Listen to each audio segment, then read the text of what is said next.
এই পথ দিয়া আসবে রে আমি সদাই থাকি পন্থ পানে চায়া।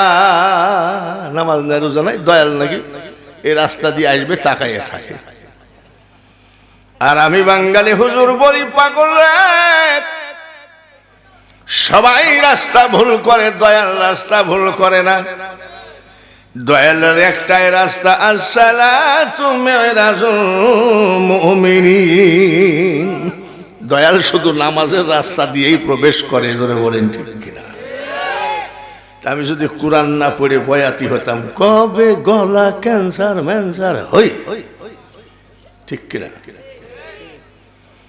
আরে মানুষ টুপি ময়লা হলে আরো টুপি আছে, জুব্বা ময়লা হলে আরো জুব্বা আছে, আছে না? এ হুজুরের খালি একটাই টুপি নাকি? টুপি নাই নাকি? কিন্তু টুপি ময়লা হলে টুপি আছে, জুব্বা ময়লা হলে জুব্বা আছে।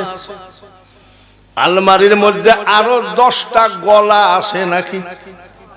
জোরে কম, গলা কয়টা? একটা গলা 47 বছর চিল্লায় যখন টিকে, এটা বংশের গৌরব না, এটা ডাক্তারের ফুটানি না, এটা ক্ষমতা হলো পবিত্র কোরআনে। এখনো লালন সার মাজার শুনেননি? গান টান গায়, খায়। এখনো আমি যদি টান মারি তা আমাকে কয় বস, তোর বস না, তোর বাপেরও বস। কোরআন এত বড় তেজি জিনিস, হার্টকে শক্ত রাখে। এখনো আমার মাথা ধরা নাই, ডায়াবেটিস নাই, কিডনি ডিস্টার্ব নাই, হার্টের ওই চা দিয়েছে চিনি কম হয়েছে দেখি ফেলাই থইছি। অনেকে মনে করে বয়স্ক তো মনে হয় মাল ধরেছে, না, ডায়াবেটিস এখনো ধরেনি। কোরআন পড়েন আর নামাজ পড়েন,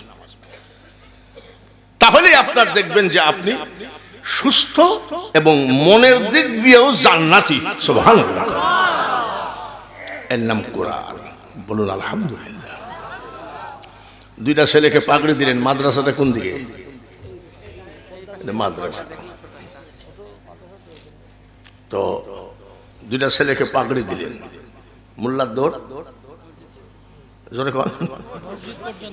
এই যে সারা বাংলাদেশে একটা স্লোগান, মোল্লার দৌড় মসজিদ পর্যন্ত।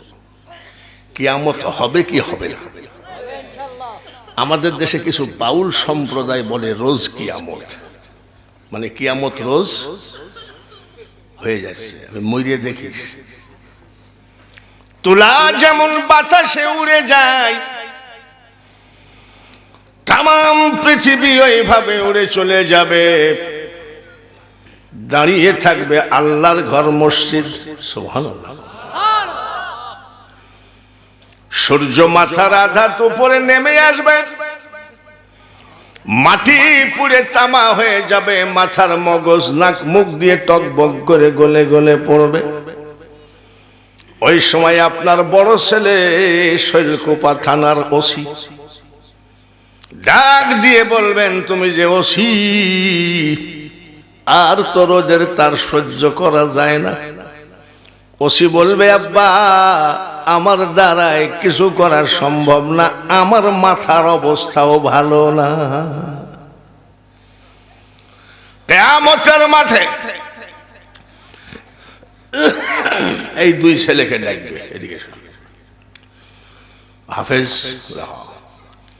খালখোলা দারুস সুন্নাহ হাফিজিয়া মাদ্রাসার থেকে পাগড়ি পাইছিল, 30 পারা কোরআন বুকে করে ঘুরেছ। জি, আমি আল্লাহ তোমার উপরে খুশি, আলহামদুলিল্লাহ। তো বলবে, তুমি, আমি তোমার উপরে খুশি, জাহান্নামে ঢুকো, জাহান্নাম তোমাকে পুরস্কার দিলাম। চিন্তা করবে, কি রে, নূরে টুপি পাবে, মা বাপ কেবল হুজুর বলল জান্নাত পাবে, আর এখন দেখছি সরাসরি আল্লাহ কি উপহার দিচ্ছে। মনটা খারাপ। আমার আল্লাহ বলবেন, এ খালখোলা মাদ্রাসার হাফেজ, মুখটা বেজার করো না গো।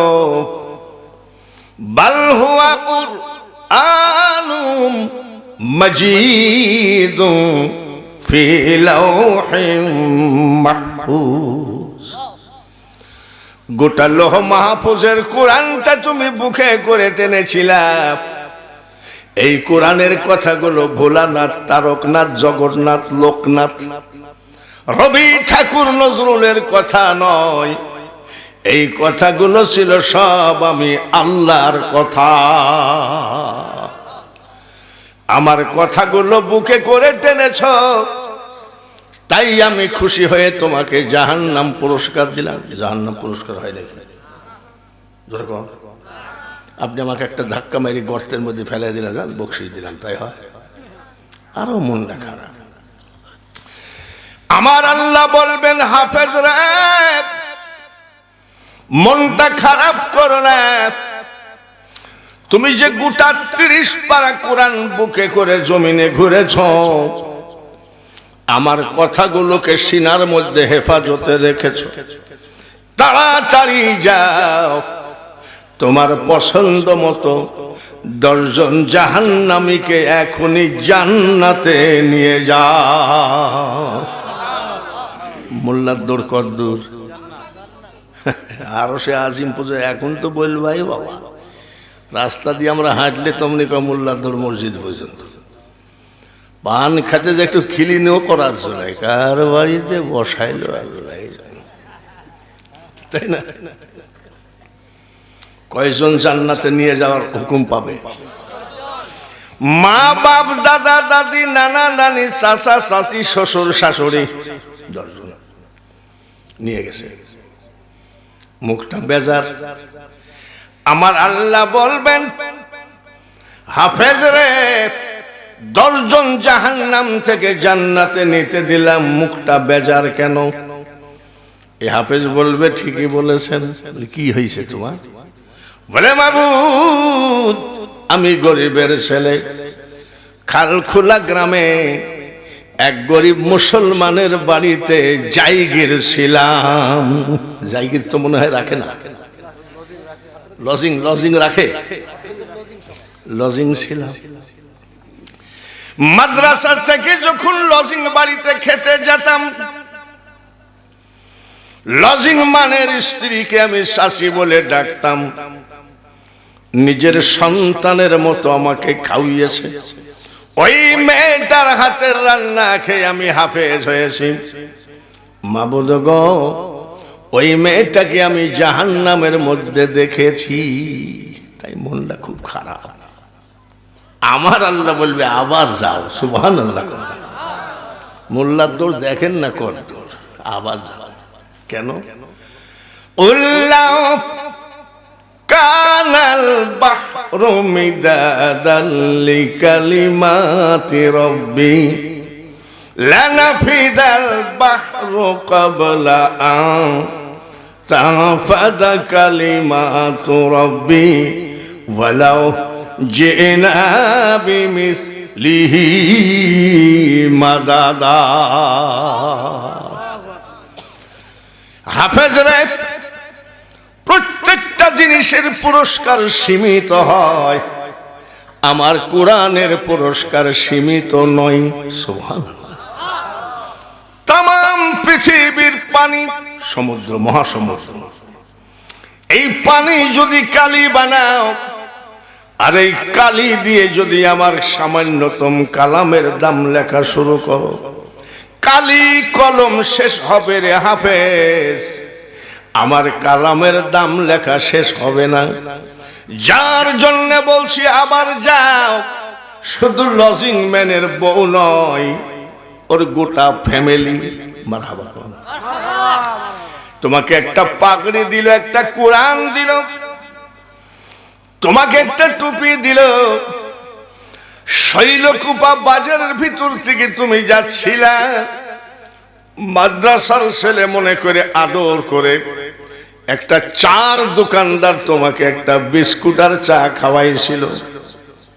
তোমার মাদ্রাসায় একটা বাঁশের খুঁটি দিয়েছিল, তোমার মাদ্রাসায় একটা টিন দান করেছিল, এক ব্যাগ সিমেন্ট দান করেছিল। এই ধরনের যাদেরকে চিনো, আমার কোরআনের বরকতে এখনই জাহান্নাম থেকে জান্নাতে নিয়ে যাও।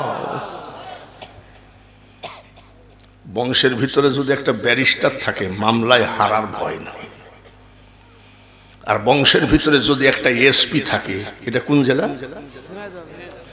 ঝিনাইদহ জেলার পুলিশের বস, তার নাম এসপি। আর শৈলকুপা তো থানা। থানার ওসি এসে যদি রাত ৩টার সময় আপনাকে হ্যান্ডকাপ লাগায়, আর আপনার চাচাতো ভাই যদি একটা এসপি থাকে, আপনার বউ যদি বাথরুমেও যায় বলে, এসপি সাহেব আমি তোমার চাচাতো ভাবি, হঠাৎ করে শৈলকুপার থানার ওসি এসে হ্যান্ডকাপ লাগাইছে, এসপি সাহেব বলবে ভাবি ওসিকে দেন তো। আপনার স্ত্রী যদি ওসিকে বলে স্যার মোবাইলটা নেন, ওসি প্রথম ধমকেই বলবে কোন নেতা কাজ হবে না। আপনার স্ত্রী যখন বলবে ওসি সাহেব কোন নেতা নয়, নেতা আনাতে আবার কে দেখি, হ্যালো বলে আমি এসপি বলছি, ইয়েস বস বলবে কি বলবে না? ওসি সাহেব বলবে কি বলবে না? বলুন আমার চাচাতো ভাই। জি বস, ফোনটা যে তোমাকে দিছে সে আমার ভাবি হয়। ওকে বস, ঠিক কিনা? বংশের ভিতরে যদি একজন এসপি থাকে রে, পুলিশের ভয় ধরা ভয়, পুলিশে ধরার ভয় থাকে না। আর ভুল করেন না, বংশের ভিতরে একটা যদি আলেম থাকে, কিয়ামতের মাঠে হ্যান্ডকাপ লাগানোর ভয় না। এত বুঝাইলে কি হবে? তাও তো মাদ্রাসায় দিবে না, তাও তো এখন মাদ্রাসায় দেয় চক চকা চেহারা ভালো। আর আমি যখন মাদ্রাসায় পড়েছি আমরা ভালো একটাও দেয়নি, তেরা গাছের থেকে পড়ে একখান পা ভেঙে গেছে, ন্যাংড়া বাতাস করে।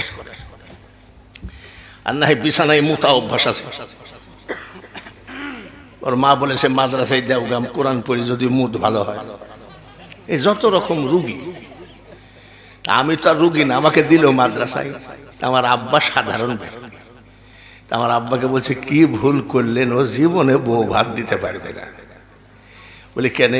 বলো সবে বরাতের রুটি আর হালুয়া আদায় করে স্বামী স্ত্রী খাই মরে যাবে। আমার আব্বা বলছে তাই তো ঠিকই বলেছিস, তখনকার কথা এখনকার কথা না। গ্রামের মানুষ বলছে তোমার ছেলে জীবনে মোটর সাইকেল তো কিনতেই পারবে না, সাইকেল কিনবে তার মাঠ গার্ড থাকবে না।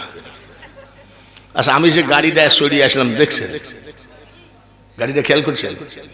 সেদিন এক জায়গায় গিয়েছি, বসে প্রধান উপদেষ্টা নাকি, তাহলে আমরা ভালো গাড়িতে চললেও তোমাদের চুলকানি উঠে। বাড়ি আসলাম, এক পাড়া মুখস্থ করি। আমার আব্বা বলছে টুপি খুল। কেন? বলে মাদ্রাসায় পড়ি কেউ কোনোদিন বউ ভাত দিতে পারিছে নাকি? হুজুরদের বউরা কি ভাতের অভাব মরে গেছে নাকি? হুজুরদের চেহারা ভালো না খারাপ? পাগল কোথাকার। আমার আব্বা বলছে কাল থেকে স্কুলে যাবি। আমার মা এরকম কয় আয় আমার কোলে আয়, জড়াই ধরে বলছে কামাই খাওয়ার আশা করি না, ছেলে তুই মরিলে মাটি দিবি, আর মরণ কালে আল্লাহ তাআলার কোরআন পড়ে শোনাবি। আমার মার কত ভাগ্য ভালো। বংশের 7 ভাইয়ের ভিতরে আমি আলেম। বাড়িতে কোনো ফাংশন যদি হয় 2 মণ গোস্ত 3 মণ চাউল, আমি যদি বলি লোক একটু বেশি হতে পারে বাড়াও। আমার ভাই বীর মুক্তিযোদ্ধা, সে বলে এই তুই মোল্লা মানুষ কি জানিস? আচ্ছা ঠিক আছে, দই কটুক বলে 50 কেজি আর 10 কেজি বাড়াও। এই তুই মৌলবী মানুষ লোকের বাড়ি খাই বেড়াস, তুই কি বুঝবি? মানে আমাকে দেখতেই পারে না। তারপরে আমার মা যখন মারা গেল তখন দাঁড়া, মাইকে ডিক্লার দিলাম আমি ছোট, আমার বড় ভাই বীর মুক্তিযোদ্ধা বড়, বড় ভাই থাকতে আমি জানাজা করতে পারবো না, আমার বড় ভাই জানাজা করবে। যেই মাইকে বলে দিয়েছি হাত খান জড়ে ধরে, তোর হাত খান ধরে বলছি, ভাই আমি খোদার কসম জানাজার দোয়াই জানি না। আর ভুল করেন না, কালকে নাতিটাকে নিয়ে এসে দেন, ছেলেটাকে নিয়ে এসে দেন। সেই ছেলে আল্লাহর রহমতে আজকে আন্তর্জাতিক, বলেন মারহাবা। গলা ভালো হলে আন্তর্জাতিক হওয়া যায় না, কোরআনকে বেশি বেশি করে আমলে রাখা লাগে। আন্তর্জাতিক কাকে বলা হয়? গলা ভালো হলে আন্তর্জাতিক হয় না, যারা দেশের বাইরে ওয়াজ করে তাদেরকে আন্তর্জাতিক বলা হয়। আপনাদের দুয়ার বরকতে লন্ডন, আয়ারল্যান্ড, স্কটল্যান্ড, রাশিয়া 26 বছর একাধারে ভারতে ওয়াজ করেছি। আমার মা মরার সময় বলতেছে, আব্বা আমি কি বেহেশতে যাব নাকি? আমি কি বেহেশতের কন্ট্রাক্টর নাকি? মার যে বিশ্বাস, আমার ছেলে আলেম বলতে পারবে আমি তুমি বেহেশতে যাবা। কিভাবে বাবা? মা আমার জীবনে যত ওয়াজ করেছি প্রত্যেকটা ওয়াজে 1 ফোঁটা করে হলেও চোখের পানি ফেলেছি। হসপিটালে কাঁচের গিলাস দিয়ে বলছি, মা 1 গিলাস কাঁচের গিলাসের পানি তোমাকে উপহার দিলাম। সুবহানাল্লাহ। বলছে ঠিকই বাপ। পাঞ্জাবিটা খুলতো হাসপাতালে, 5 মিনিট আগেই, 5 মিনিট পরেই মারা গেছে। খুললাম, তুই আমাকে 1 গিলাস পানি উপহার দিলি, আর আমি তোর মা বিদায়ের সময় তোর গলায় হাতটা বুলায়ে দিলাম আর বলে গেলাম, আল্লাহ আমার ছেলে যত জোরে চিল্লাবে আমার ছেলের গলায় যেন ডিস্টার্ব না হয়। আমি জীবনে কোনোদিন গলার ওষুধ খাইনি। তবারকের ব্যবস্থা আছে আলহামদুলিল্লাহ, জোরে কম। তবারক থাকলে তো কোনো ব্যাপারই না। আমাদের এখানে তবারক নিয়ে মারামারি হয়, 2 পুলিশ আহত। বলছি বাবা তবারক নিয়ে মারামারি করো না, তবারক নেওয়া সুন্নত। নবীজির কাছে সাহাবায়ে কেরাম খেজুর খুরমা নিয়ে গেছে, সাহাবীরা তাকায়ে থাকতেন নবীর হাতের একটু তবারক আমরা খাবো, যদি জয় ঝামেলা না হয়। ওয়াজ শেষ করে গাড়িতে উঠছি, ক্লাস 9-এর একটা ছেলে বলছে 10টা টাকা লেন চা খাইয়েন। তুমি কি করো? বলে আমি ক্লাস 9-এ পড়ি। তো আমাকে 10টা টাকা দিচ্ছ কেন? বলছে আপনার ওয়াজ আমার খুব দিলে লাগছে। আমি কোনটা মা বাবের খেদমত, নামাজ রোজা, বলে না। কোনটা মজা লাগলো যে তুমি আমাকে 10টা টাকা দিচ্ছ? বলে হুজুর তবারক নেওয়া সুন্নত, ওয়াজটা খুব মজা পাইছি। আপনি বলার সাথে সাথে খোদার কসম 8 প্যাকেট নিছি। তুই যদি একলে 8 প্যাকেট লিস্টে কমিটির কি হবে? বলে আপনি ফতোয়া দিলেন সুন্নত, মনে করছে আরো 2 প্যাকেট নিব। বলেন আলহামদুলিল্লাহ। বাঙালি হুজুর কিন্তু ওয়াজ শুরু করে নাই, ভূমিকা চলছে। রাজি আছেন? আপনাদের প্রধান বক্তা আপনাদের সামনে আসছে, তাতে কি খুশি আছেন? মনের খুশি না মুখের খুশি? কথাটা 1 নম্বর না 2 নম্বর? 1 নম্বর কথা পাওয়া মুশকিল। গত নির্বাচনে মসজিদের ভিতরে 2000 টাকা দিয়ে বলছে ইগল মার্কায় ভোট দিস। টাকাটা হাতের মধ্যে নিয়ে জুম্মার দিনে বলছে খোদার কসম ভোট তোমার। মসজিদের বাইরে যেই গেছে নৌকা মার্কা 5000 টাকা দিয়েছে, বলে খোদার কসম নৌকা সারা কোনো শালাক ভোট দেব না। আচ্ছা বলেন তো ভোট কয়টা? ডেলি কয় জায়গায় বেসে? এই জন্য বলছি 1 নম্বর লোক পাওয়া তো মুশকিল। আপনারা যে খুশি, কথাটা 1 নম্বর না 2 নম্বর? 1 নম্বর। 1 নম্বর যদি হয়ে থাকে সামনের দিকে 1 হাত করে আগায় আসতে হবে, তাহলে মনে করব কথা 1 নম্বর আছে। আর যদি না আগান তাহলে মনে করব 3 নম্বর লোকের অভাব নাই। না, সব 1 নম্বরই আছে আলহামদুলিল্লাহ। সবাই আসেন লা ইলাহা লা ইলাহা লা ইলাহা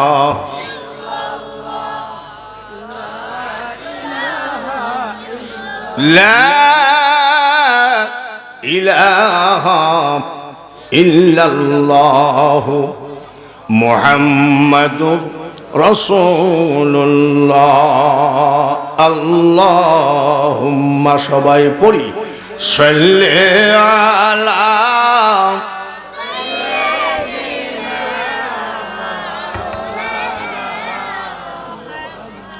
ওয়ালা আলি সাইয়্যিদিনা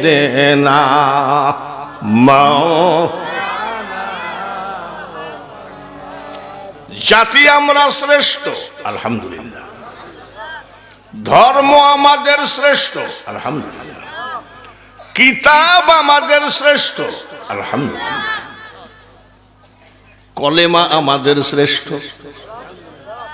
চিৎকার করে বলেন আলহামদুলিল্লাহ। বলে কেমন? ফিলিস্তিনের মাটিতে আমার নবীর উম্মত আর ঈসা নবীর উম্মত তর্ক করতেছে। তো ঈসা নবীর উম্মত বলছে, আরে তোর নবী তো মারা গেছে, আর আমার নবী ঈসা নবী চৌথা আসমানে উঠে বসে আছে। আমার নবীর উম্মত আবার বলছে বেশি পট পট করিস না। কেন? বলে তোর নবীকে তোর নবীর উম্মতরা মারিয়ে ফেলতে গিয়েছিল, যার জন্য আল্লাহ মায়ের ভয়ে চৌথা আসমানে উঠায় রাখছে। আর আমার নবীকে 27 বছর দাওয়াত দিয়ে গোটা আসমান ভ্রমণ করাইছে। জোরে বলেন ঠিক কিনা? সুবহানাল্লাযী আসরা বিআবদিহি লাইলাম মিনাল মাসজিদিল হারাম ইলাল মাসজিদিল আকসা। কথা তো ঠিকই। এই শোন, তোর নবী তো মা বাপের ওরসে পয়দা, আর আমার নবী খোদাই কুদরতিতে পয়দা, বাপ ছিল না। আর আমার নবীর উম্মত বলছে বেশি পট পট করিস। আমার নবী যদি পয়দা না হতো, তোর নবীর মা মরিয়মেরও জন্ম হতো না। এই যে লোকটার সাথে তো পারা গেল না, দুইবার পারল না, তিনবারের বেলায় বলছে তোর নবী কি মরা, আমার নবী মরা মানুষ তাজা করত, তোর নবী কি মরা মানুষ তাজা করিস? আমার নবীর উম্মতটা কবে নবী মরা মানুষ তাজা করেছে এই দলিল তার জানা নাই। ফিলিস্তিনের মাটিতে 2 রাকাত নামাজ পড়ে বলছে, মাবুদ আমি তোমার হাবিবের একজন পাগল উম্মত, ঈসা নবীর উম্মতের কাছে আমি 2 বার জিতেছি, ওর নবী নাকি মরা মানুষ তাজা করেছে। আমার নবী কবে মরা মানুষ তাজা করেছে এটা তো আমার জানা নাই, তুমি আমাকে জানাও। চোখের পানি যাই নামাজে পড়ে। বড় পীর আব্দুল কাদের জিলানী রহমতুল্লাহ আলাইহি বাগদাদের জমিনে ওযু বানাচ্ছেন, আসরের নামাজ আদায় করবেন। এমন সময় মদিনাওয়ালার টেলিফোন, সুবহানাল্লাহ, এ আব্দুল কাদের আসরের নামাজটা ফিলিস্তিনে গিয়ে পড়ো, আমার একজন পাগল বিপদে পড়ে আছে, তাকে সহযোগিতা করো। হেলিকপ্টার নাই, জাহাজ নাই, ফ্লাইট নাই, মোটর সাইকেল নাই, কিভাবে যাবে? আল্লাহর ওলিরা যাইতে পারে কি পারে না? পারে। তাই যদি না পারত, গৌর গোবিন্দর সাথে ইয়ামিন শহর থেকে দিনের দাওয়াত দিতে আসলেন হযরত শাহজালাল। নৌকা আনে নাই, টলার আনে নাই, যাই নামাজে সুরমা নদী পার হয়ে ওর 14 গোষ্ঠীকে কলেমা পড়াইছে। চলে গেলেন বড় পীর সাহেব, যাই দেখে একজন কাঁদতেছে আর একজন হাসতেছে। এই তুমি কেডা? বলে আমি ঈসা নবীর উম্মত। তুমি কাঁদতেছো, তুমি কেডা? বলে আমি আখিরি পয়গম্বরের উম্মত। তুমি কান্দো কেন? ভাই 2 বার জিতছি, কিন্তু ওর নবী নাকি মরা মানুষ তাজা করেছে। আমার নবী কবে মরা মানুষ তাজা করেছে এটা তোর আমার জানা নাই, তাই কাঁদছে। বলে ভাই আপনি আবার এর ভিতরে মাতবরি, আপনি কে? বড় পীর আব্দুল কাদের জিলানী বলতেছেন, আমি কোন পয়গম্বর নই, নবী নই, আখিরি পয়গম্বরের উম্মত, আমার নাম আব্দুল কাদের জিলানী। এবার আমার নবীর উম্মত কয়জন হয়েছে? দুইজন হয়েছে, একটু দল ভারী হয়েছে। আমার নবীর উম্মতটা আবার একটু উগ্র টাইপের আছে। এই তোর বাপ আইছে এবার। বড় পীর সাহেব বলছে চোখ কি দেখছি কি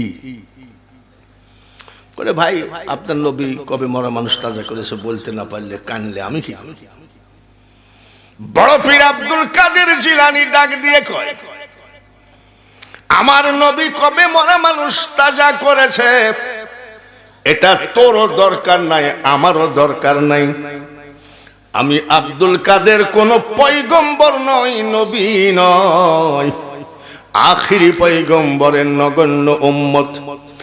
আমি যদি মরা মানুষ তাজা করতে পারি তাহলে কি করবি? ঈসা নবীর উম্মত বলছে, ভাই কথা ভাইবি চিন্তি বলে বাবা হয়ে গেছে, এই কবর থেকে লাশটা তুলবো বল। ঈসা নবীর উম্মত বলছে, খোদার কসম আমি মুসলমান হয়ে যাবো যদি আপনি তুলতে পারেন। ঠিক তো বলে, ঠিক। তোর নবী কোন দোয়া দিয়ে মরা মানুষ তাজা করেছিল বল? বলে তুমি তার আমার নবীর দোয়াটা শিখে ফেলবা, অত সস্তা। বড় পীর আব্দুল কাদের জিলানী বলতেছেন, লাশের উপরে আঙ্গুল দিয়ে তোর নবী বলতো কুম্বি ইজনিল্লাহ, মরা মানুষ তাজা হয়ে যেত। আর আমি আব্দুল কাদের কোন দোয়া পড়বো না। দেখ কি করি, কে আসিস রে, একটু উঠে দাঁড়া। সঙ্গে সঙ্গে লাশ উঠে কয়, আসসালামু আলাইকুম আব্দুল কাদের জিলানী। ঈসা নবীর উম্মত কয়, বাপ রে, নবীর উম্মতের যদি এরকম পাওয়ার হয় তাহলে ওর নবী কি ছিল? সুবহানাল্লাহ, জোরে কর। কিরে কি বুঝলি? কইছে বাপ রে, দাঁড়া কলেমা পড়াচ্ছি তোকে, এই যাও কবরে ঢুকে যাও। লাশ বলতেছে, আব্দুল কাদের জিলানী আমি কবরে ঢুকবো না। বড় পীর সাহেব কই, আর এক ভেজালে পড়লাম, ঢুকবি নি মানে? ঢুক। বলে না, কোন নবীর উম্মত রে তুই? লাশ পরিচয় দিচ্ছে, আব্দুল কাদের জিলানী গো, আমি মূসা আলাইহি ওয়াসাল্লামের উম্মত। ঈসা নবী থেকে আমার নবী 500 বছর, মূসা নবী থেকে আমার নবী 3500 বছর। 3500 বছর আগের লাশ উঠে বলছে আমি যাব না। বলে কেন যাবি না? কেন? আব্দুল কাদের জিলানী গো, ঘুমায়েছিলাম, ভালো ছিলাম, ডেকে কেন অপমান করেন? বলে তোমাকে তো অপমান করছি না, ডেকেছেন যখন আখিরি পয়গম্বরের কলেমা না পড়া পর্যন্ত আমি কবরে ঢুকব না। কলেমা আমাদের শ্রেষ্ঠ কিনা জোরে কোন? কলেমা পড়ায় কবরে ঢুকাইয়ে দিলেন। এবার ঈসা নবীর উম্মতকে বলছি কলেমা পড়, আমি পড়বো না। পড়বি না কেন? ওয়াদা করলি যে। বললাম পড়বো না। আমার নবীর উম্মত যাই ঠাস করে চলবে, তুই পড়বি তো বাপ পড়বি। বড় পীর সাহেব বলছে তুই এত উগ্র কেন? দাঁড়া, পড়বি না কেন? বলে আব্দুল কাদের জিলানী গো, 3500 বছর পরে উঠে যদি মূসা নবীর উম্মত আখিরি পয়গম্বরের কলেমা না পড়ে কবরে না যায়, আমার আর বুঝতে বাকি নাই আখিরি পয়গম্বরের কলেমার মতো সেরা কলেমা পৃথিবীতে নাই। তাহলে পড়। বলে না। বলে কেন? আপনি আমার বাড়িতে একটু চলেন, এই পবিত্র কলেমা আমাদের সপরিবারকে পড়াইয়ে দেন। লা ইলাহা ইল্লাল্লাহু মুহাম্মাদুর রাসূলুল্লাহ। আজকের প্রধান বক্তার কাছ থেকে কি পেলাম? জোরে বল। আপনারা এই কথাতে বিশ্বাস করেন তো? আমাদের এখানে কিছু কিছু মৌলবি সাহেবরা কয় মোহাম্মদ ওজা আমিও তা। আমি লেখ কাম সাহেব জোরে, আমি তোর বাপের বড় ভাই না ছোট ভাই? মোহাম্মদ ওজা আমিও তা। আবার আজকাল আবার একদল পত্রিকা আসছে, নিয়াতের ভাব দেখলে মনে হয় জুকার। আবার বাড়ি কোথায় আল্লাহ জানে। এক একজনের এক এক ভাব দেখলে মনে হয় ইসলামটাকে টুকরা টুকরা করে ফেলবে। সমস্ত নবীদের শ্রেষ্ঠ নবী আমাদের নবী, কথা মানেন কি মানেন না? আর ওই মোল্লা যদি বলে মোহাম্মদ যা আমিও তা, মানা যাবে? এক মোল্লা ইউটিউবের ভিতরে বলতেছে কলেমার ভিতরে মোহাম্মদের নাম রাখা বেদাতি। আমি কো মুসলমানই দেয়নি নাকি? কয় আর আমাদের আকীদা কি? আজানে শুনি আপনার নাম, আছে নাকি? কলেমায় পড়ি আপনার নাম, আছে না? নামাজে আপনাকে সালাম। আচ্ছা বলেন তো, নামাজে কোন জায়গায় নবীকে সালাম দেয়? আত্তাহিয়াতু লিল্লাহি ওয়াস সালাওয়াতু ওয়াত তাইয়্যিবাত, তারপরে কি? কোন জায়গায় নবী নাই রে কানা মুন্সি? এত বড় পাপের কথা বলিস না। তার কারণ আল্লাহ যেই জায়গায় নবীও থাকে সেই জায়গায়, নবী যেই জায়গায় আল্লাহ থাকে সেই জায়গায়। ওরা যদি দলিল দেখায় আপনাকে সহিহ বুখারী, ওদের আবার সহিহ, আর আমরা যা পড়ি সব অসহিহ। দেখবেন ওদের কিছু বক্তা আছে কয় সহিহ, আর আমাদের সব। আচ্ছা বলেন তো দেখি, ওদের কথা হলো মোহাম্মদ যা আমিও তা, আর আমাদের কথা হলো মোহাম্মদ সৃষ্টি জগতের শ্রেষ্ঠ মানুষ। আপনারা কোনটা বিশ্বাস করেন? এটা বিশ্বাস করেন তো? নবীজির মার নাম কি? আমিনা খাতুন গোসলখানা থেকে বের হলেন, খুব খেয়াল। এমন সময় নবীজির দাদি ঢুকলেন। নবীজির দাদি গোসল করে বের হওয়ার পরে দাদা আব্দুল মুতালিবকে বলছে, শোনেন, আমাদের বৌমা তো বিধবা, এত দামি আতর ব্যবহার করে কেন? মানুষের খেয়াল যাবে কিরকম? বলে গোসলখানার ভিতরে শুধু আতর আর আতর, তাই দেখি। তা আমি শাশুড়ি, আমি নিষেধ করলে কেমন হয়? আপনি নিষেধটা করেন। ঠিক আছে। দাদা আব্দুল মুতালিব ডাকলেন, বৌমা শোনো, দাঁড়ায় আছে। একে তো আমাদের ছেলে নাই, তুমি বিধবা, দামি আতর ব্যবহার করো না। বলে আব্বা, দামি না, কম দামিও না, আমি আমেনা জীবনে আমার শরীরে আতর টাচ করি নাই। তুমি কুরাইশ বংশের বউ হয়ে মিথ্যা কথা বলছো, এত দূর থেকে আমি আতরের ঘ্রাণ পাচ্ছি। তোমার শাশুড়ি বাথরুমের ভিতরে আতরের ঘ্রাণ পাইছে। বলে আব্বা, আমি তো মিথ্যা বলছি না। বলে মিথ্যাই তো বলছো। মা আমিনা বলে, আব্বা তাহলে শোনেন, যেদিন থেকে আমার পেটে বাচ্চা প্রবেশ করেছে, গোসলখানা নয়, আমার রান্নাঘর, আমার ড্রয়িং রুম, আমার বেডরুম, এমন কি গো আব্বা, আমি আমেনার গায়ের লোমের গোড়ায় গোড়ায় জান্নাতি আতরের ঘ্রাণ আমি পাই। সেই নবীর উম্মত আমরা। একবার এই জান্নাতের বাগানে বসে চিৎকার করে বলি আলহামদুলিল্লাহ। পাগলের দল কয় কি? বলে মোহাম্মদ আমিও। পাগল, বুঝে না, মূর্খ। মা আমিনা বলছে, আমার ছেলে খাতনা দেওয়া অবস্থায় এসেছে। বলেন না সুবহানাল্লাহ। খাতনা কাকে বলে? মুসলমানি দিয়ে দেয় কারা? হাজাম। এখনকার হাজাম তো ওই জায়গায় মলম লাগায়, অবশ করে, অত্যাধুনিক মেশিন দিয়ে কাটে। আর আমরা যে মুসলমানি দিয়েছি বাঁশের কঞ্চি দিয়ে মাল এইভাবে চাইবি দিয়েছি। হাসছিস কেন?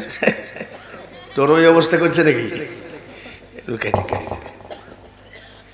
আমার বয়সী যারা আছে জিজ্ঞাসা করেন, একটা ট্যাবলেট আমাদের কপালে জুটে নাই, চুলার কালি লাগাইয়া দিয়েছে, ঠিক কিনা? জোরে কর। চুলার কালি লাগাই দিয়েছে। আর মা আমিনা বলেন আমার ছেলে খাতনা দেওয়া অবস্থায় এসেছে। কারণ কি? এখানে যত মানুষ মুসলমানি দিয়েছেন, আপনার ওই জায়গাটা হাজামে লাড়ছে কি লাড়ে নাই? আব্বা একটু সত্যি কথা বলল।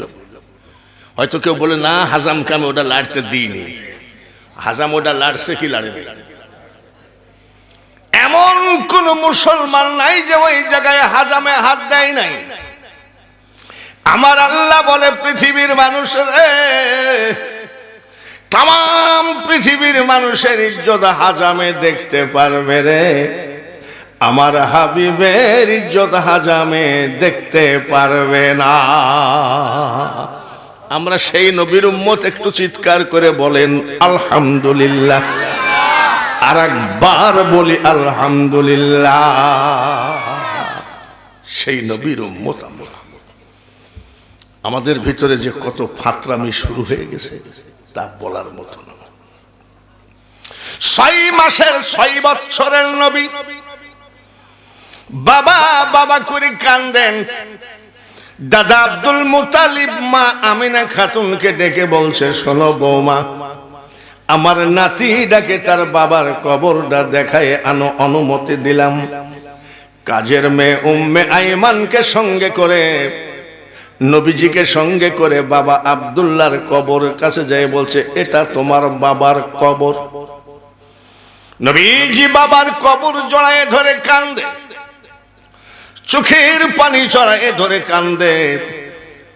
নুরুন আলা নূর নবী, নবীর চোখের পানি দেখে 10 জন ইহুদি দাঁড়ায় দাঁড়ায় কান্দে। কয়জন? আচ্ছা, ইহুদি নবীজির শত্রু না বন্ধু? জোরে কম। শত্রুরা কি কান্দে? শত্রুরা কি করে? কান্দতেছে। 10 জন। ইহুদিদের যে ধর্মীয় নেতা তাকে বলা হয় পাদরি। তোমরা কাঁদছো কেন? 10 জন ইহুদি বলে, পাদরি বাবা, এত সুন্দর চেহারার ছেলে জীবনে দেখি নাই, তার চোখের পানি আমরা সইতে পারি না, তাই আমি কাঁদছি।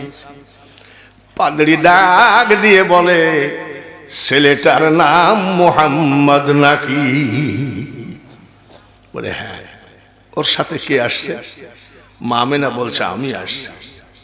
আপনার নাম আমেনা নাকি? বলে হ্যাঁ। আপনার স্বামীর নাম আব্দুল্লাহ নাকি? বলে হ্যাঁ। আচ্ছা। আমেনা, মা আমেনা মেয়ে মানুষ তো, মনটা একটু নরম। বলছে আব্বা একটা কথা বলবো? দেখি, আমি আপনাকে জীবনে চোখে দেখি নাই, আমার ছেলে আপনাকে জীবনে চোখে দেখে নাই। কয়েক বছর আগে আমার স্বামী মারা গেছে, আমার স্বামীকেও আপনি দেখেন নাই। হুবহু সব নামগুলো আপনি কেমনে বলছেন আমার জানতে চাই। ইহুদিদের নেতা পাদরি বলে, আমেনা, লোকালয়ে বলা যাবে না গো মা, এটা গোপন রহস্য। বলে কি একা একা বলা যাবে? আড়ালে যাই বলছে আব্বা একটু বলেন তো। বলে তাহলে শোনো, তৌরাত জবুর ইনজিল কিতাব পড়ে পড়ে আমি তোমাদের সবার পরিচয়গুলো পেয়ে গেছি। তৌরাত জবুর ইনজিল কিতাব পড়ি পরিচয় পাইল, আর আমরা মুফতির সার্টিফিকেট দেখাই কই মোহাম্মদ যা আমিও তা। বলে কোন কি? বলে হ্যাঁ আমি না, এটা গোপন কথা। কি? তুমি আমার বড় মেয়ের থেকেও ছোট, তুমি আমার বড় মেয়ের থেকেও ছোট, তোমার হাতে পায়ে ধরতে পারি না, তারপরেও মা গো তোমার পা দুখানা ধরে বলি গো মা আমেনা, ছেলেটাকে নিয়ে তাড়াতাড়ি এখান থেকে চলে যাও, যে কোনো সময় তোমার উপরে বিপদ আসতে পারে। কেন? বলে তোমার ছেলে আখিরি পয়গম্বর। পাদ্রী নবীকে চিনি ফেলেছে, সুবহানাল্লাহ। আর আমরা দুনিয়ার হাদিস দলিল কইব মুহাম্মদ আর আমি একই। চলে যাও মা। কেন? কাফের বেঈমানরা বুঝে ফেলেছে আখিরি পয়গম্বরের জন্ম হয়ে গেছে, তলোয়ার নিয়ে তোমার ছেলেকে জবাই করার জন্য খুঁজতেছে, তাই নাকি? আমি যদি বলে দিই এটা আখিরি পয়গম্বর, আমি হাজার হাজার টাকা পুরস্কার পাবো। ও গো আমেনা, টাকার জন্যে এই নুরুন আলা নূর ছেলেটাকে আমি জবাই করতে পারি না। অনেক কাহিনী, অত কাহিনী আমি বলতে চাই না। আমি চাই যে আমার নবীকে আমাদের মতো নাকি, জোরে কম। সাহাবী রুটি দিয়ে গেলেন, তরকারি দেয় নাই। নবী কেবল মনের মধ্যে বলছে লোকটা রুটি দিয়ে গেল, তরকারি দিল না, খাবো কেমনে? মনে মনে একদল মৌমাছি এসে কানের কাছে সালাম দিয়ে কয় আসসালাতু আসসালামু আলাইকা ইয়া রাসূলুল্লাহ। নবী গো, আপনি তরকারির জন্য ভাববেন না, আমরা বহুদিন ধরে একটু মধু জন্মাইছি, আপনি একটু অনুমতি দিলে মধুটুকু দিয়ে যায়, মধু দিয়ে পেট ভরে রুটিটা খান। মৌমাছি এসে কানের কাছে সালাম দেয়। আর আমাদের ওই কোন জায়গায় যেন সপরিবারে ভীমরুলের কামড়ে মরে গেছে, পেপার ফেসবুকে দিয়েছে, বাপ বেটা দুজন, আর বাপ দুই ছেলে আর তার বাপ, তিনজন ভীমরুলের কামড়ে মরেছে। আর নবীকে মৌমাছি এসে সালাম দেয়, সুবহানাল্লাহ। জ্ঞানী বুঝে ইশারায়, মূর্খ সাপল দিয়ে চোখের মনি ফাটায় দিলেও বোঝে না। তাহলে আজকে প্রধান বক্তার কাছ থেকে কি পেলাম? জাতি আমরা শ্রেষ্ঠ, ধর্ম আমাদের শ্রেষ্ঠ, কলেমা আমাদের শ্রেষ্ঠ, নবীও আমাদের শ্রেষ্ঠ। জোরে বলেন ঠিক কিনা? সব আমাদের শ্রেষ্ঠ, বলেন আলহামদুলিল্লাহ। মেয়েদের প্যান্ডেল আসে নাকি? প্যান্ডেলে মেয়েদের প্যান্ডেল করেছেন?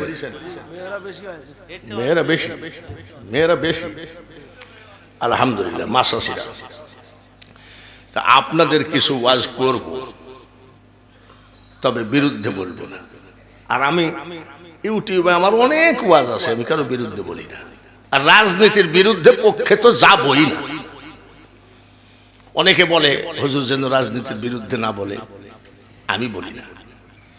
শেখ হাসিনার সময় একবার 800 টাকা পেঁয়াজের কেজি হয়েছিল। আমি ওয়াজে গেছি, তো ডান পাশে চাটমোহরের ওসি বসে আছে। এক লোক বলছে হুজুর ওসি স্যার বসে আছে, আমি কিছু বলবেন না? তো বলছে পেঁয়াজের কেজি 800 টাকা, এটা আপনি একটু বলবেন না, তাহলে সরকারের বদনাম হবে। আমি ওসি সাহেব বক্তা দেখেছেন, বক্তা চেনেন নাই, আমি বলবো না, বললেন না। তার কারণ পেঁয়াজের কেজি যদি 8000 টাকা হয়, আপনার কিনতে গেলে ঠেলা আছে। আর এই যে আমরা 12 মাসের 11.5 মাস লোকের বাড়ি তো খাইয়ে বেড়া, বাইলেই বাকি আর কমলেই বাকি। তো ওসি সাহেব বলছে বাহ, আমি চলে গেলাম, যা নির্ভয়ে চলে। আমি রাজনীতির ওয়াজ করি না, রাজনীতির পক্ষে বিপক্ষে বলি না। ও মা চাচিরা, তোমাদের সুন্দর করে বুঝ দিব মা। যদি বুঝতে পারো মা, তুমি অলি হয়ে কবরে যাবা, তাতে কোনো সন্দেহ না।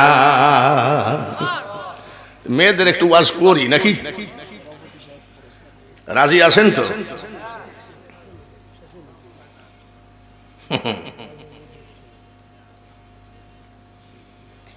সুবহানাল্লাহ। হুজুর বেয়াদবি মাফ করবেন, আমার প্রশ্ন, হুজুর পাক সাল্লাল্লাহু আলাইহি সাল্লাম মেরাজে গিয়ে আল্লাহর সাথে কি সরাসরি দেখা করেছেন? আল্লাহ কি সিটারি করেছে নাকি মুহাম্মদের সাথে? দাওয়াত দিয়েছে চলে আইসো, কত বছর? জোরে কোন? তো 27 বছর আল্লাহ ছিল ৭০,০০০ পর্দার আড়ালে মোহাম্মদকে ডাইকে নিয়ে যাই, এটা আমি বিশ্বাস করি না। এক ধনুক বরাবর সামনাসামনি ছিলেন। সুবহানাল্লাহ। দ্বিতীয় প্রশ্ন, হুজুর পাক সাল্লাল্লাহু আলাইহি সাল্লাম কি মিলাদে উপস্থিত হয়ে থাকেন? যদি কোনো আল্লাহওয়ালা বড় পীর সাহেবের মতন, খাজা মঈনুদ্দিন চিশতির মতো লোক মিলাদ পড়ে, অবশ্যই সেখানে নবীজি হাজির থাকবেন। আমার মতন পচা বক্তা ইয়া নবী করে মরে গেলেও নবীজি ওখানে যাবেন, বাস পরে হবে। এইবার কথা হলো, মা বোনেদের একটু ওয়াজ করলে অসুবিধা আছে? রাখবেন না তো? মাসাসিরা নাকি প্যান্ডেলে পুরুষের থেকেও বেশি, বলেন না আলহামদুলিল্লাহ। তাহলে মাসাসিরা মাইকের দিকে খেয়াল করেন, আপনাদের ওয়াজটা করি। বলেন, বড় পীর আব্দুল কাদের জিলানী ওলি না ভণ্ড? জোরে কোন? ওলি না, শুধু সমস্ত ওলিদের সর্দার যিনি, তার নাম আব্দুল কাদের জিলানী। বলেন মারহাবা। এক অজুতে এশাটু ফজর কাটাতেন তিনি, এক অজুতে। ইরাকের জঙ্গলে 22 বছর উনি এতে কাপ করেছেন। সুবহানাল্লাহ। আর আমাদের দেশে কিছু পীর পাওয়া যায়, পীরের ব্যাগ খুঁজলে পাওয়া যাবে জাই নামাজ, তারপরে তসবিহ, টুপি, পীরের ব্যাগ খুঁজলে পাওয়া যাবে। আমাদের কুষ্টিয়ায় কিছু পীরের ব্যাগ খুঁজলে পাওয়া যায় নারকেলের সুবা, হাসে এখানে। তারপরে কি জানি একটা এত বড়, আমি তো আবার একটু মস্কারি লোক, আব্বা আব্বা এইটা কি? বলে আপনি মোল্লা মানুষ বুঝবেন না, এটা কইলকি শরীফ। কইলকি শরীফ?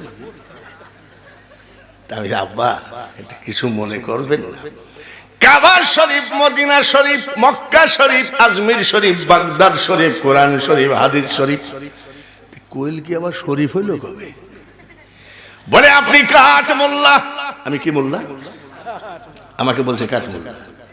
ঠিক আছে, শরীফটা কিভাবে? বলে আমার পীর কেবলা মারা যাচ্ছিলেন, আমি সিটানায় বসে কাঁদতেছিলাম, আমার চোখের পানি আমার পীর কেবলা সহ্য করতে পারে নাই। বালিশের নিচের থেকে কলকেটা বের করে বলছে, বেটা কান্দিস না রে, কান্দিস না, মাল দিয়ে গেলাম ধরে রাখিস। পীরের দেওয়া জিনিস যার জন্য শরীফ লাগাইছে, জোরে কর নাউজুবিল্লাহ। বাইরে আমার এরকম ভণ্ড পীর আছে কিনা? নাই? মাসাসিদের ওয়াজ করছি। বড় পীর আব্দুল কাদের জিলানীর বয়স 4 বছর। জোরে কোন কয় বছর? তো উনি আবার মাদ্রাসায় নিয়ে যায়, হুজুরকে বলছে যে বাবা আমার ছেলেটারে হাফেজ বানাই দিয়েন। ঠিক আছে, মা চলে গেছে।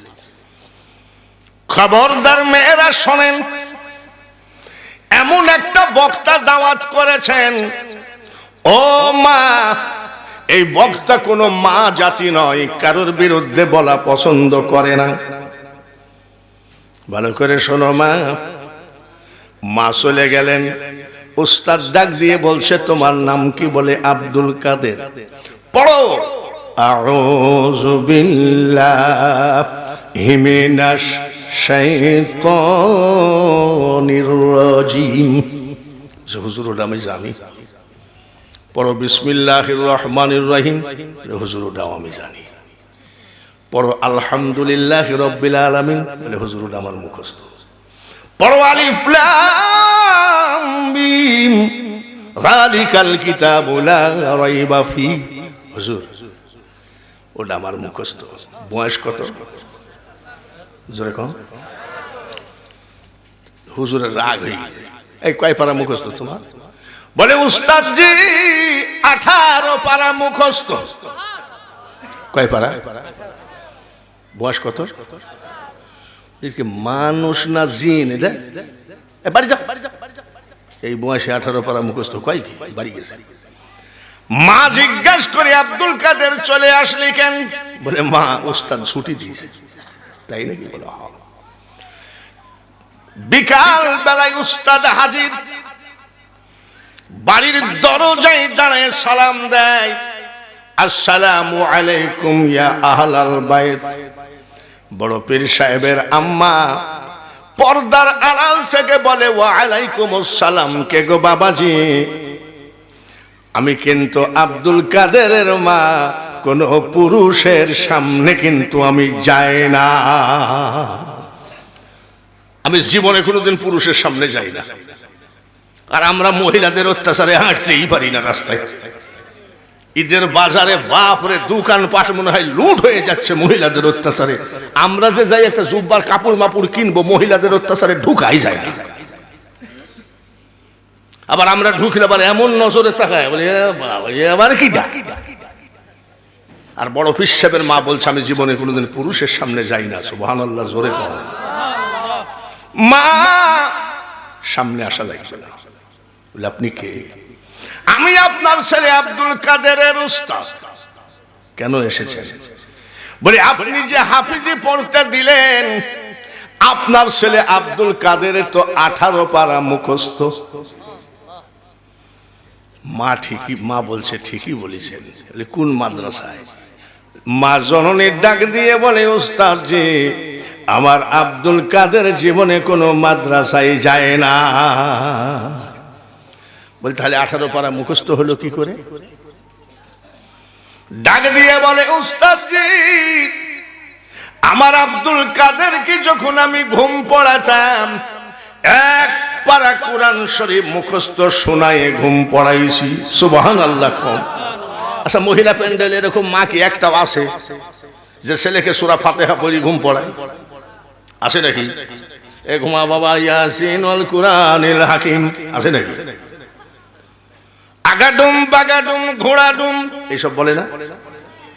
তারপরেও যদি না ঘুমায়, জানলা দিয়ে 2টা ভূত তাকায় আছে, তারপরেও ঘুমায় না। তুই কি জানিস আমাদের ঘরের পিছনে আজ 2 দিন ব্যাপী 2টা বাঘ ঘোরাঘুরি করে, এভাবে ঘুম পড়ায়? ঠিক কিনা? জোরে কও। ও মা খালারা, মা যদি হয় এত বড় সিটার, ছেলে যে বিশ্ব বাটপার হবে তাতে কোনো সন্দেহ না। এই বাঘের ভয় দেখায় ছেলেকে ঘুম পড়াও, মন্ত্র শিখে দাও। ছেলে কানতেছে, তসবিহটা হাতে দিয়ে দাও। 50-20 টাকার একটা চকচকি নোট ধরো, ইয়া আল্লাহ ইয়া আল্লাহ 100 বার গুনে দে। সঙ্গে সঙ্গে 20 টাকার লোভে ছেলে তসবিহ ধরবে কি ধরবে না? জোরে কোন। পরের দিন বলবে মা আজ 50 টাকা দরকার।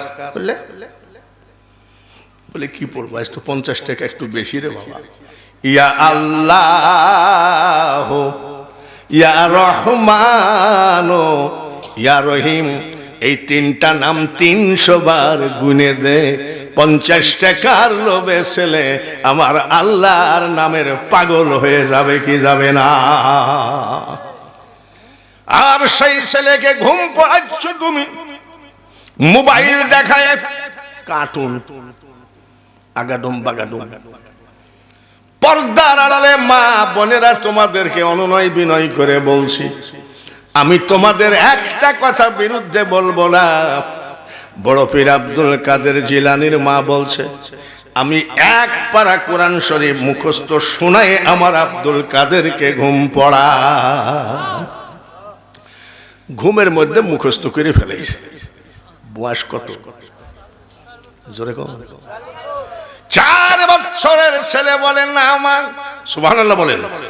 হলো না? জোরে কোন মারহাবা। আরেকবার কোন নারায়ে তাকবীর। 4 বছরের ছেলে বলেন না আমার। না, আমি ঘুমের মধ্যে মুখস্থ করি নাই। কেমনে করলি? আমি যখন তোমার পেটে ছিলাম, তুমি যখন কুরআন পড়তা গো মা, পেটের ভিতর থেকে আমি আব্দুল কাদের 18 পারা মুখস্থ করেছি। পৃথিবীতে যত ওলি আছে, আব্দুল কাদের জিলানী হলেন মাদারজাত আউলিয়া। সুবহানাল্লাহ। মাসাসিরা, ছেলেকে যদি ওলি বানাইতে হয় তোমাকে আমলি হতে হবে, ঠিক কিনা? আগেকার মাসাসিরা, এখনো অনেকে বাইসি আছে, ঠিক আমরা বাড়ির সামনে গেলে এইভাবে থাকে। চাচি কেমন আছেন? আব্বা ভালো আছে। আপনার বড় ছেলে আছে বলে তো বাজারে গেছে। বাবা এখনকার গুলো এইরকম, এই আগেকার গুলো আর এখনকার গুলো কি জানেন, বাড়ির সামনে গেলে টাইরি চলে আসে, বাড়ি কই, বাড়ি কই। যেদিন তোমার ডাক পড়িবে গো মা, ওই কবর মাঝে শুইতে, আর জোগাড় কিছু করছো মা গো তার মাঝে বিষাইতে, এমন আজাব দিবে গো মা ওই কবরের ওই মাটিতে, আর গলা ফেটে পড়বে রক্ত চিৎকারের ওই চোটেতে। আব্দুল কাদের জিলানী গেল। এইবার আসেন আজমির শরীফ। বাবা হিন্দু ভাইরা যেভাবে খেপতিছে, ওরা কয় আজমির আমাদের গুরুপদর জায়গা। কার জায়গা? গুরুপদ চলে নাই, গৌর গোবিন্দর গোষ্ঠী সাফ করে দিয়েছে এক শাহজালাল। সুবহানাল্লাহ। ওই মহাস্থানগড়ে ইব্রাহিম আদম বলকি পশুরামের গোষ্ঠী সাফ। সুবহানাল্লাহ। শাহ শরীফ জেন্দানি নওগাঁ তারাস পূজা দিচ্ছিল, আর উনি এসে বলছে পূজা কি দিচ্ছ কাকে? বলে মাকে। তোর মা কি খাইতে পারে? তাই কি পারে? মাটির মাটি দিয়ে বানানো মা। বলে আমি যদি খাওয়াইতে পারি আমার দলে আসবি নাকি? খাওয়ান তো দেখি। একটা ধমক দেওয়ার সাথে সাথে ওর মা খাওয়া শুরু করেছে, ওর 14 গোষ্ঠী সব মুসলমান হয়ে গেছে। আর ফেসবুকে দেখতেছি আজমির নাকি ওর গুরুপদর জায়গা। খবরদার মৌসাকে ঢেল মারিস নি, মরে যাবি। খাজা গরিব নওয়াজ মঈনুদ্দিন চিশতি নাকি? বলেন মারহাবা। আপনারা গেছেন কিনা জানি না। 32 বার আমি জিয়ারত করেছি। 3.5 বছর আমি মুয়াজ্জিনের চাকরি করেছি আজমিরে 80 সালে। তখন গলা কি, এখন তো গলার কাম সারা। আজমির শরীফে খাজা গরিব নওয়াজ। বললাম আব্দুল কাদের জিলানির কথা। 79 বছর বয়স, 47 বছর ওয়াজের বয়স। জীবনে 10টা মুসলমান বানাইতে পারলাম না। আর আমার খাজা মঈনুদ্দিন চিশতি 90 লক্ষ অন্য জাতিকে মুসলমান বানিয়েছে। কত লাখ? মারহাবা কোন? তুমি মিট মিট করে হাসতেছে। তোমার মা বলছে মঈনুদ্দিন হাসছিস কেন? বলে মা হাসি রাখা যাচ্ছে না। কেন? বলে 90 লাখ মুসলমান বানিয়েছে। মা ডাক দিয়ে বলে মঈনুদ্দিন তুই হাসার কেন? আমি হাসবো? এখানে তোর কৃতিত্ব কি আছে? আমি তোর মার কৃতিত্ব। বলে যেমন? বলে তাহলে শোন, বস। তুই যে 90 লাখ মুসলমান বানাই আমার সামনে ফ্যাট ফ্যাট করে হাসছিস। 10 মাস 10 দিন পেটে করে টেনেছি রে বেটা, আমি একটা নাইট 2 চোখের পাতায় এক জায়গায় করি নাই। তার মানে বলে আমি 10 মাস 10 দিন ঘুমাই নাই। সুবহানাল্লাহ। কতদিন ঘুমাই নাই? আচ্ছা এরকম মহিলা কি প্যান্ডেলে আসে? 10 মাস 10 দিন ঘুমাওনি মা, কি করিস? স্টার জালসা দেখছে নাকি? টিকটক দেখছে নাকি? মা কি করিস? সারা রাত আমি যাই নামাজে নামাজ পড়েছি, তাই দেখে তাসবিহ তেলাওয়াত করেছি। দেখেন তো মাটা কেমন। আর আমাদের প্যান্ডেলে যেসব মা আছে না, এদের মধ্যেও আছে নাকি? নাই নাকি? কম মানে কি? মোটেও নাই। হুজুর তো বলতেছে যে ভয়ে, তার মানে হুজুরকে দাওয়াত দিলে যদি খেতে না দেয়। কতদিন ঘুমাই নাই? সারা রাত নামাজ আদায় করেছি, তাসবিহ তেলাওয়াত করেছি, কোরআন তেলাওয়াত করেছি। ফজরের নামাজের সময় মওলার কাছে চোখের পানি যাই নামাজে ফেলে বলেছি, আল্লাহ আমার পেটে যে বাচ্চাটা আছে গো, এই বাচ্চাটাকে তুমি বিশ্ব ওলি বানায় দিও। ঘুমাওনি? অবাক হয়ে গেলাম মা। বলি এইটুকি অবাক হলি? তাহলে আরো শোন দেখি। শুনবি নাকি? বলে বলেন। যত মাস মার খেয়াল কোন দিক? মোবাইলের দিকে। ছেলে দুধ খেতে খেতে ঘুমাই আস্তে করে টেবিলের নিচে চলে গেছে, মার খেয়াল কোন দিক? মোবাইল যখন শেষ হয়ে গেছে তখন কয় আব্দুল কুদ্দুস, আব্বা কই গেলি?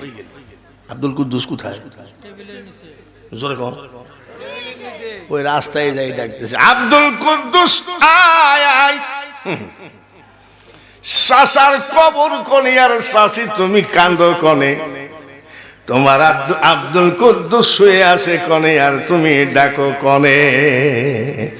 আমি কি মেয়েদের বিরুদ্ধে বলছি নাকি? একটা কথাও মেয়েদের বিরুদ্ধে বলবো না। এই সেই পবিত্র মায়ের সন্তান, নারায়ে তাকবীর।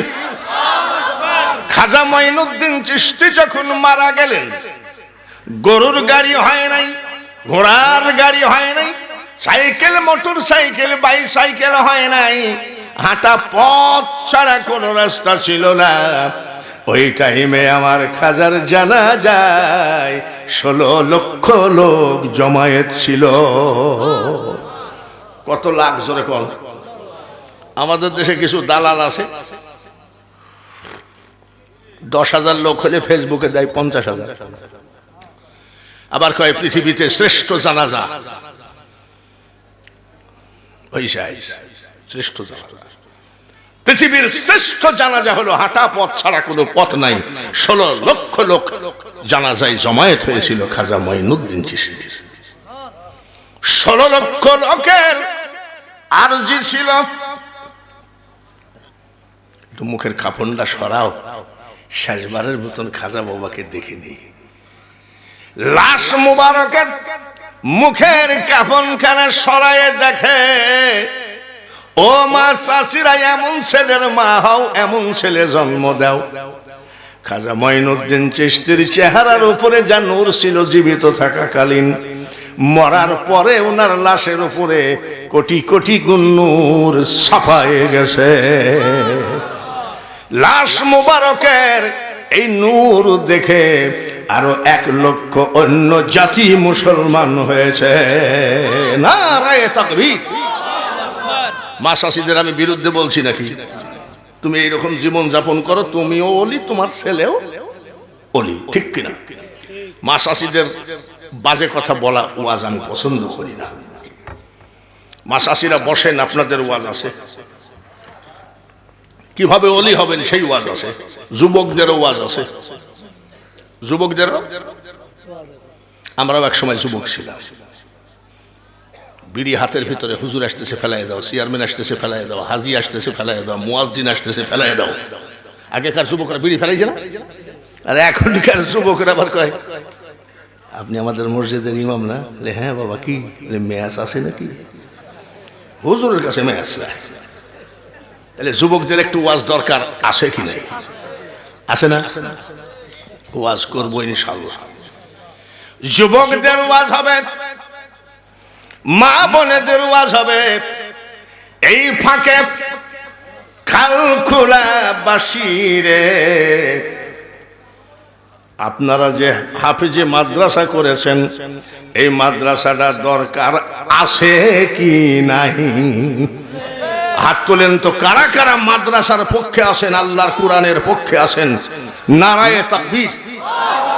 খবরদার অর্ধেক হাত তুলেন না, তার মানে পক্ষেও নাই বিপক্ষেও নাই। আরেকবার বলেন, কোরআনের ঘর মাদ্রাসার পক্ষে আছে কি নাই?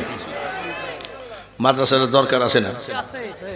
আমি যদি এখন বলি যে বাবা আমি একটু ওযু করতে যাব, বাথরুমে যাব, একটু কোরআন তেলাওয়াত করো, তো মাদ্রাসার ছেলেরা কি 2 ঘন্টা কোরআন তেলাওয়াত করতে পারবে কি পারবে না? জোরে বলেন পারবে? তা আমি গেছি সাতক্ষীরায় ওয়াজ করতে, একটু লেট হয়ে গেছে। সভাপতি আবার খুব কড়া। আপনাদের মাদ্রাসার সভাপতির নাম কি যেন? মাদ্রাসার সভাপতি সুবহান সাহেব, মারহাবা কর। উনি খুব ভদ্র নম্র। তো ওখানকার যে সভাপতি, আমি কেবল গিয়েছি আর কয় আপনি বক্তাও না, বক্তার জাতও না। বাবারে কি বলে এত লেট কেন? আমি কয়টায় দিবেন? 10টায়। বলে এখনো তো 10টা বাজেই নাই। আর একটু আগে আসা যায় না? উঠেন। বাবারে কি করা রে!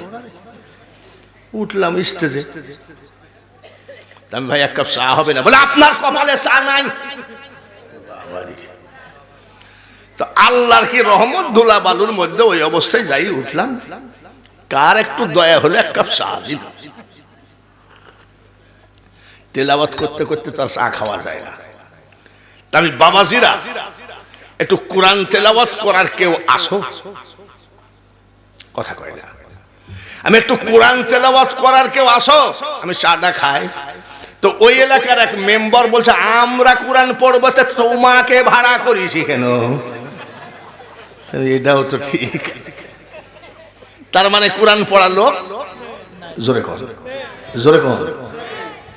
বাবা যে একটু গজল বলার কেউ আছে? একটা ছেলে বললো আমি বলবো, ওইটা লে মাইক লে। ছেলেটাকে বললাম যে মাইকটা নিয়ে সালাম দে। ছেলে মাইকটা নিয়ে কয় সালাম আলাইকুম। আচ্ছা এই সালাম কি হবে? ডাকেন তো খালখুলা দারুস সুন্নাহ হাফিজিয়া মাদ্রাসা, একদম একটা শিশু বাচ্চাকে সালাম দিতে দেন, সেই বাচ্চাও বলবে আসসালামু আলাইকুম ওয়া রাহমাতুল্লাহ। বলবে কি বলবে না? তাহলে মাদ্রাসাটা করা ভালো হয়েছে কিনা খারাপ হয়েছে?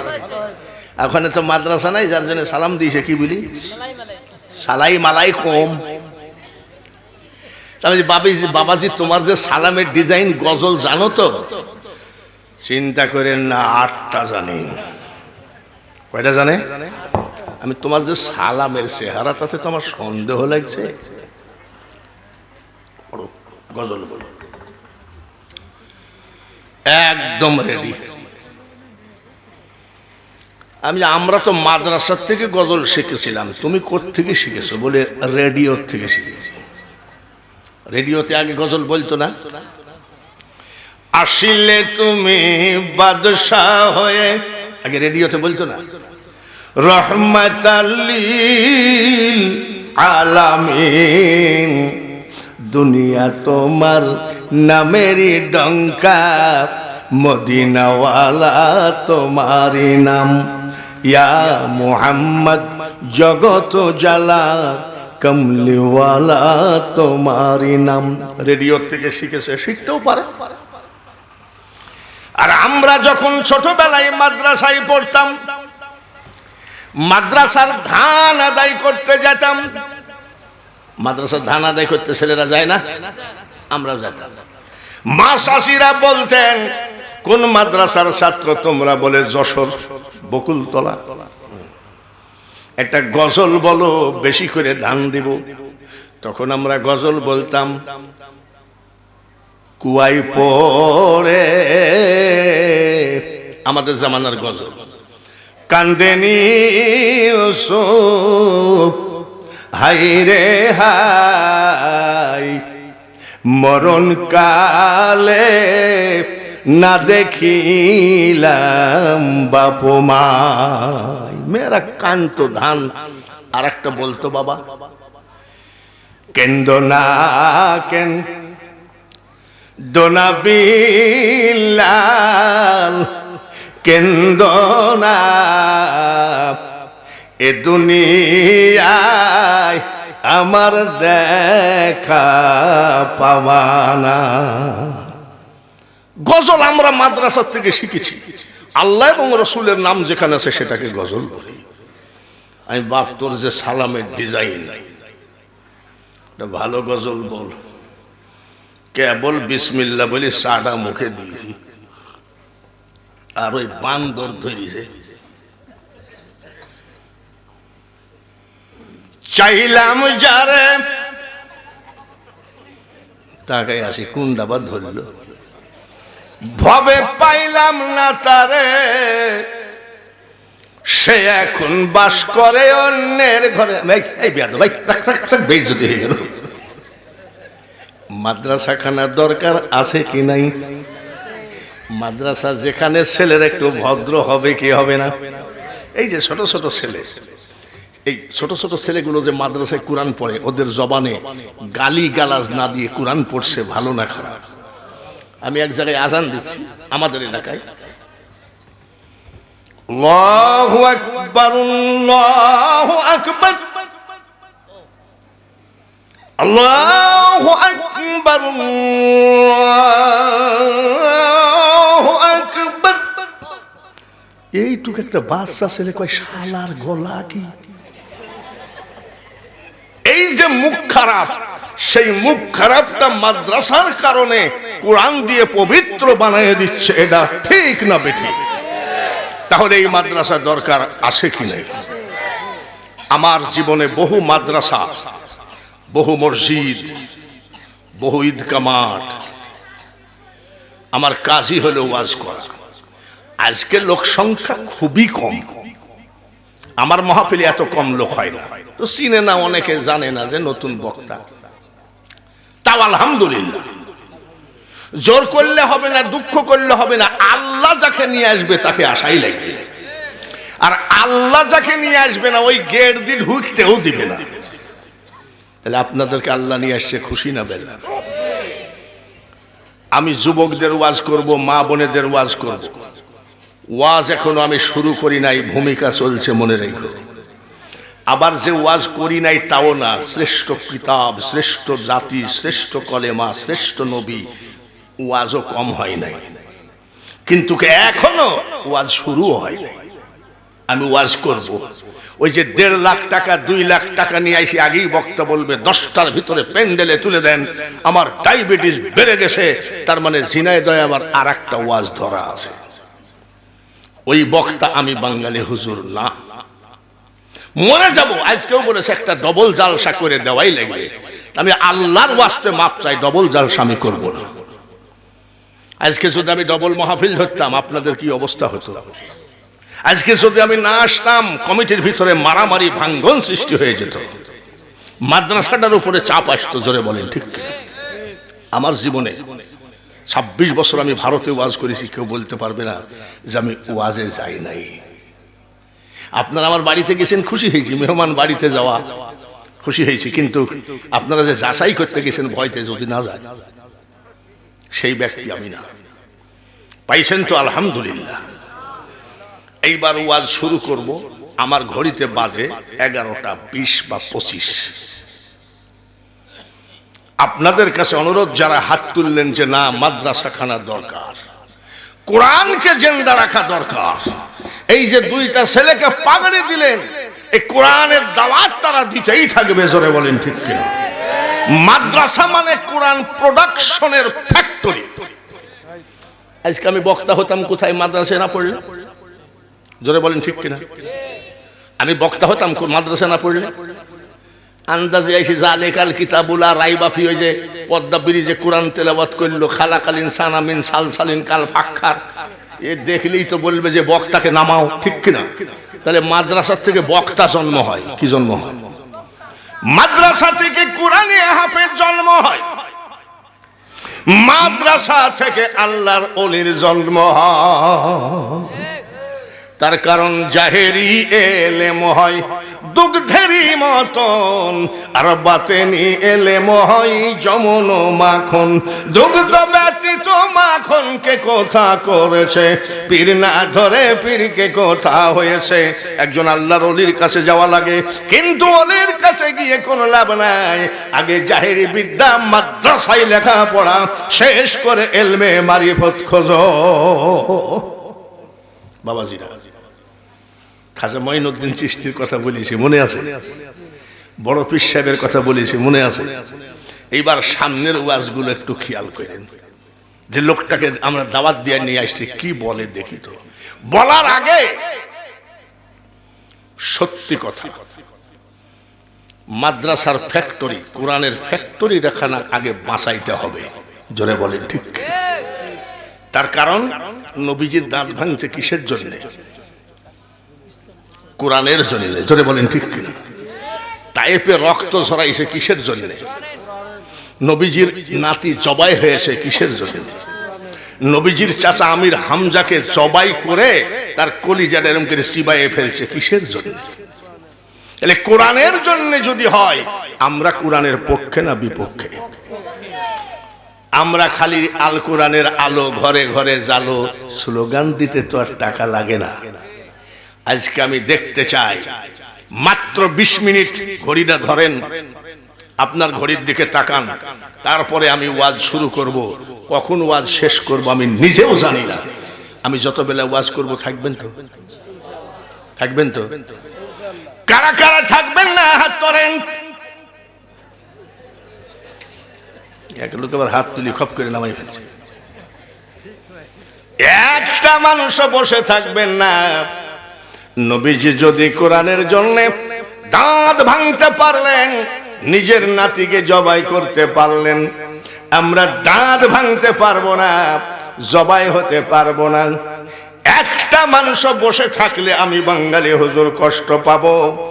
আমার মাথার পাগড়িটা আপনাদের মধ্যে বিছায়ে দিলাম। মাত্র 20টা মিনিটের বেশি আমি কালেকশন করি না, তারপরে আমি ধারাবাহিকভাবে ওয়াজ করব ইনশাআল্লাহ। একটা মানুষও বসে থাকবেন না। আপনার মাথার ঘাম পায়ে ফেলা টাকা 50 টাকার একটা নোট হলেও আমার পাগড়ির উপরে আপনাকে দিতে হবে, শুধু মাদ্রাসা খানার দিকে তাকায়।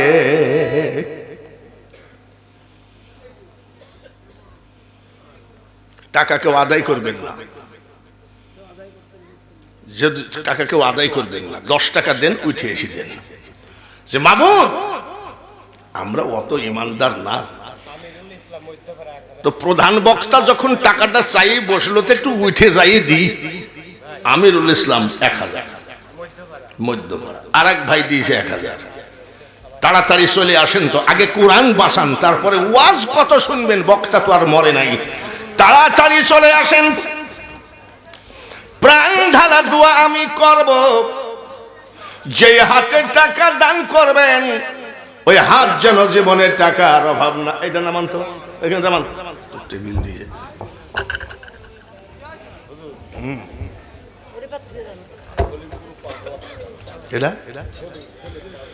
সলিম 5000 নারায়ে তাকবীর।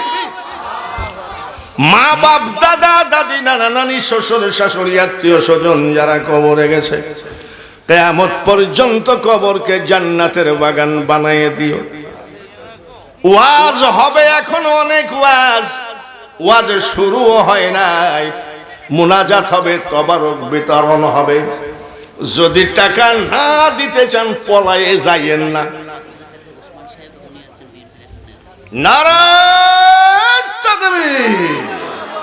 উসমান সাহেব বিএনপির নেতা 5000 জোরে বলেন মারহাবা। কোরআন বিএনপির কোরআন, জামাতের কোরআন, জাতীয় পার্টির কোরআন, সবার কোরআন। আমি দোয়া করি আল্লাহ এই নেতার 5000 টাকা কবুল করে নাও, জীবনে টাকার অভাব দিও না। সবাই বলেন আমিন। এই কমিটির ভাইয়েরা,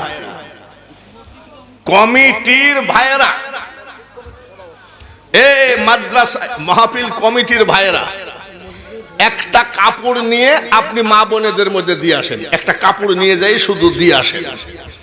ও মা বোনেরা, তুমি বিধবা স্বামী কবরে। ও মা বোনেরা, তুমি এতিম মা বাপ কবরে। তোমার ওই ডিম বেচা, পান সুপারি খাওয়া 10টা টাকা মা দেও গো।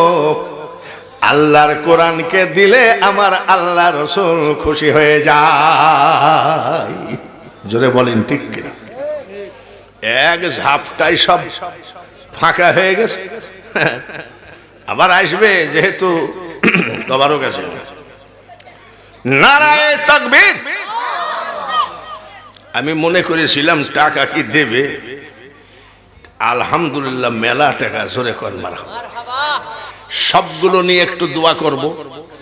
দোয়া করার পরে 50 টাকা নিয়ে। নাম কি? আবু সাইদ 1000 টাকা। নারায়ে তাকবীর। আবু সাইদের জন্য দোয়া করি, আল্লাহ তাআলা আবু সাইদকে কাফনের কাপড় পরানোর আগে হজের কাপড় পরায়। জোরে বলেন আমিন। আচ্ছা, আবু সাইদকে যে দোয়া করলাম কাফনের কাপড় পরানোর আগে হজের কাপড় যেন পরায়, আল্লাহ কি পারে? আবু সাইদকে হজ করাইতে পারে? আজকে যে রাজা ধীরাজ কাল সে ভিক্ষা চাই, কারো কোনদিন সমান নাহি যায়। আবু সাইদের মতন হজের নিয়াতে আপনি 1000 টাকা দেন, 5000 টাকা দেন, আলেম ওলামা নিয়ে আমি দোয়া করব, আল্লাহ তাআলা যেন হজের কাপড় পরার, সুমন খালকুলা আল্লাহ তাআলা যেন কাফনের কাপড় পরানোর আগে হজের কাপড় পরায়। না, ফারুক হোসেন 500 টাকা, আরেকজন দিয়ে গেছে 500 টাকা, সুমন দিয়েছে 2000। নারায়ে তাকবীর। একটু দোয়া না করে তো মনটা খলবল খলবল করছে, একটু দোয়া করি। তার কারণ এত টাকা যে হবে আমি তো বুঝতেই পারি না। একটু দোয়া করলে অসুবিধা আছে নাকি? আপনাদের দেশে দোয়ার কপাল পুড়িয়ে গেছে নাকি? দোয়া এখন আছে আলহামদুলিল্লাহ। আর দোয়া ও মুখল ইবাদ, আল্লাহ তাআলা কবুল করেন। একটু মুনাজাত করব, মুনাজাত করব। এই যে আপনাকে ওয়াজ কইল না, ওয়াজ শুনে যায়েন। এই যে আপনি যে বলবেন ওয়াজ করবেন, কইল না, এটা বক্তা। আপনি মনে করেন না যে টাকা আদায় করে বক্তা চলে যাবে, সেই বক্তা বাংলাদেশে আমি একাই আছি তা নাই। ওয়াজ শোনেন, আগে কোরআনের ইজ্জত রক্ষা হোক। জোরে বলেন ঠিক কি? আমার হাত দিয়ে আমি 10 বার কাবা জিয়ারত করেছি। খালকুলার গুনাপাড়ার আব্দুর রাজ্জাক, খালকুলার গুনাপাড়ার আব্দুর রাজ্জাক 2000 টাকা। জোরে কোন আমিন। এই যে এই লোকের আমি রমজান মাসে, এই রমজান মাসে কাবা শরীফে ছিলাম। রমজান মাসে কি যাতাই ইফতারি 6টা খেজুরের 1 গ্লাস পানি, ওই খাইয়ে রমজান মাস কাঁদছি, চোখের পানি ফেলাইছি। আমি প্রাণ ঢালা দোয়া করি যেখানে যারা টাকা দিলেন তাদের যেন কোনো সুদে টাকা নিতে না হয়। জোরে বলেন আমিন। এরা জীবনে যেন কোনো মুনাফিকের কাছে এই যারা দান করলো তাদের হাত নিচু না হয়। জোরে বলেন আমিন। মুনাজাত করব। লাবলু ইসলাম 7 ব্যাগ সিমেন্ট দেবে। লাবলু ইসলাম 7 ব্যাগ সিমেন্ট দিবে। জোরে বলেন আমিন। কোরআনের ঘরকে দান করলে ওর কি অভাব হবে? আর একটা লোক হাত তোলেন তো 3 ব্যাগ। লাবলু দিয়েছে 7 ব্যাগ, আর একটা লোক হাত তোলেন 3 ব্যাগ। 10 ব্যাগ নিয়ে আমি মুনাজাত করব। বলেন তো, মার দিকে তাকান, বাবার দিকে তাকান, 3 ব্যাগ সিমেন্ট কে দিবেন? জীবনে বহু টাকা ডাক্তার নিয়ে গেল, পুলিশ নিয়ে গেল, উকিল নিয়ে গেল। আজকে একটা লোক বলেন যে হুজুর ইনশাআল্লাহ আমি 3 ব্যাগ সিমেন্ট দেব। বাবলু ইসলাম 3 ব্যাগ। নারায়ে তাকবীর। 7 আর 3 কত হয়? কি নাম ভাই? মন্ন 3 ব্যাগ। এখন তো আবার 13 ব্যাগ হয়ে গেল, আর এক সমস্যা। কি নাম ভাই তোমার? নাম কি?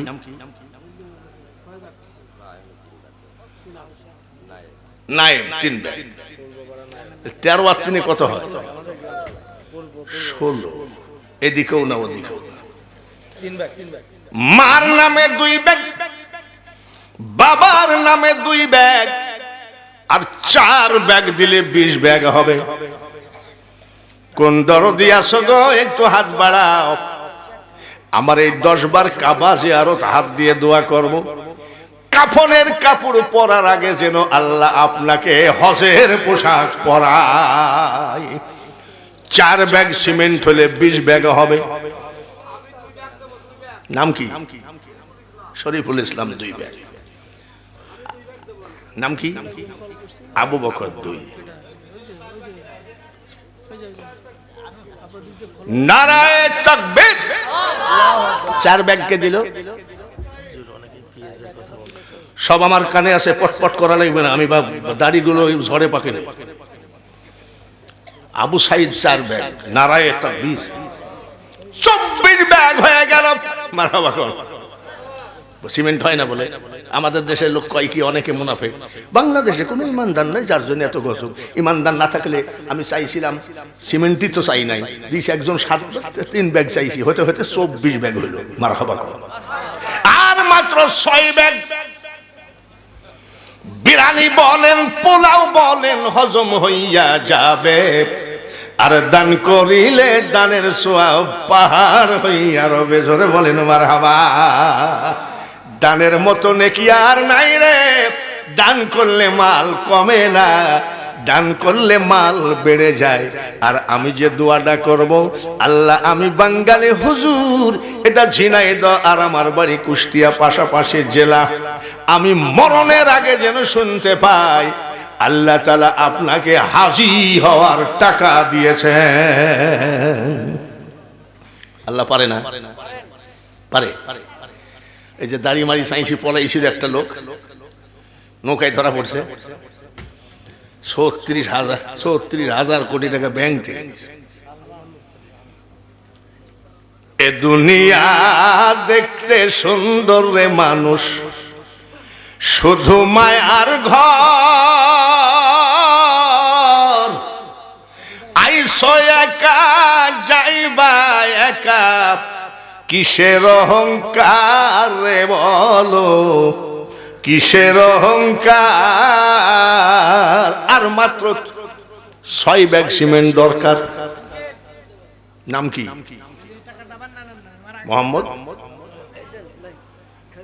মোহাম্মদ উসমান গনি। উস্তাদের মায়ের, আমাদের দেশে কয় উস্তাদের মায়ের। উসমান গনি নিজেই 6 ব্যাগ নারায়ে তাকবীর। আর হাত না তুলে পারি না, হাত তুলে আল্লাহুম্মা আমিন। হাতটা নামাবেন না। 6 ব্যাগ সিমেন্ট উসমান গনি নিজেই দিয়ে দিয়েছে, মোট 30 ব্যাগ। হাত তোলেন আল্লাহুম্মা আমিন। কখনো তোমারে যদি ভুলি, হৃদয়ে আলো জ্বেলে মাবুদ নিয়োগ কোলে তুলি,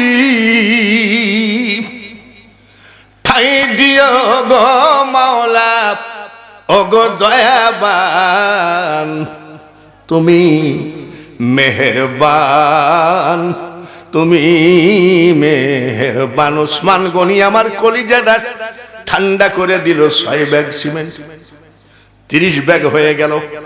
এই মাদ্রাসাখানা বিল্ডিং হবে, আরো ছাত্র বাড়বে, কত সুন্দর দেখাবে। উসমান গনির সিমেন্ট সহ 30 ব্যাগ সিমেন্ট তুমি কবুল করো।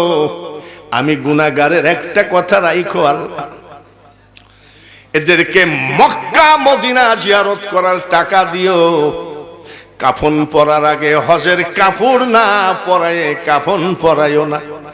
যে হাতে টাকা দিল, যে হাতে সিমেন্ট দিল, ওই হাতখানা জীবনের টাকার অভাবে, পয়সার অভাবে কোন বেঈমানের কাছে নিচু বানায়ও না। লা ইলাহা ইল্লাল্লাহু মুহাম্মাদুর রাসূলুল্লাহ। নারায়ে তাকবীর। এখন ওয়াজ হবে, কিন্তু একটা মনের মধ্যে কথাটা বলছে, মনের কথা আবার মনের মধ্যে রাখা ঠিক না। 80 তোলায় শের হলে 40 শেরে মন। 30 ব্যাগ হয়েছে তো, আর 10 ব্যাগ দিলে যদি 40 ব্যাগ হইতো, যে ঠান্ডা বাড়ি যাইও শান্তি পাতাম যে না, কোরআনের ঘরের আমি একটু খেদমত করে দিয়ে আসতে পারছি। 5টা লোক 2 ব্যাগ করে হাত বাড়ান তো দেখি হয় কিনা। 5টা লোক একাই 5 ব্যাগ। নাম কি? শাহিন।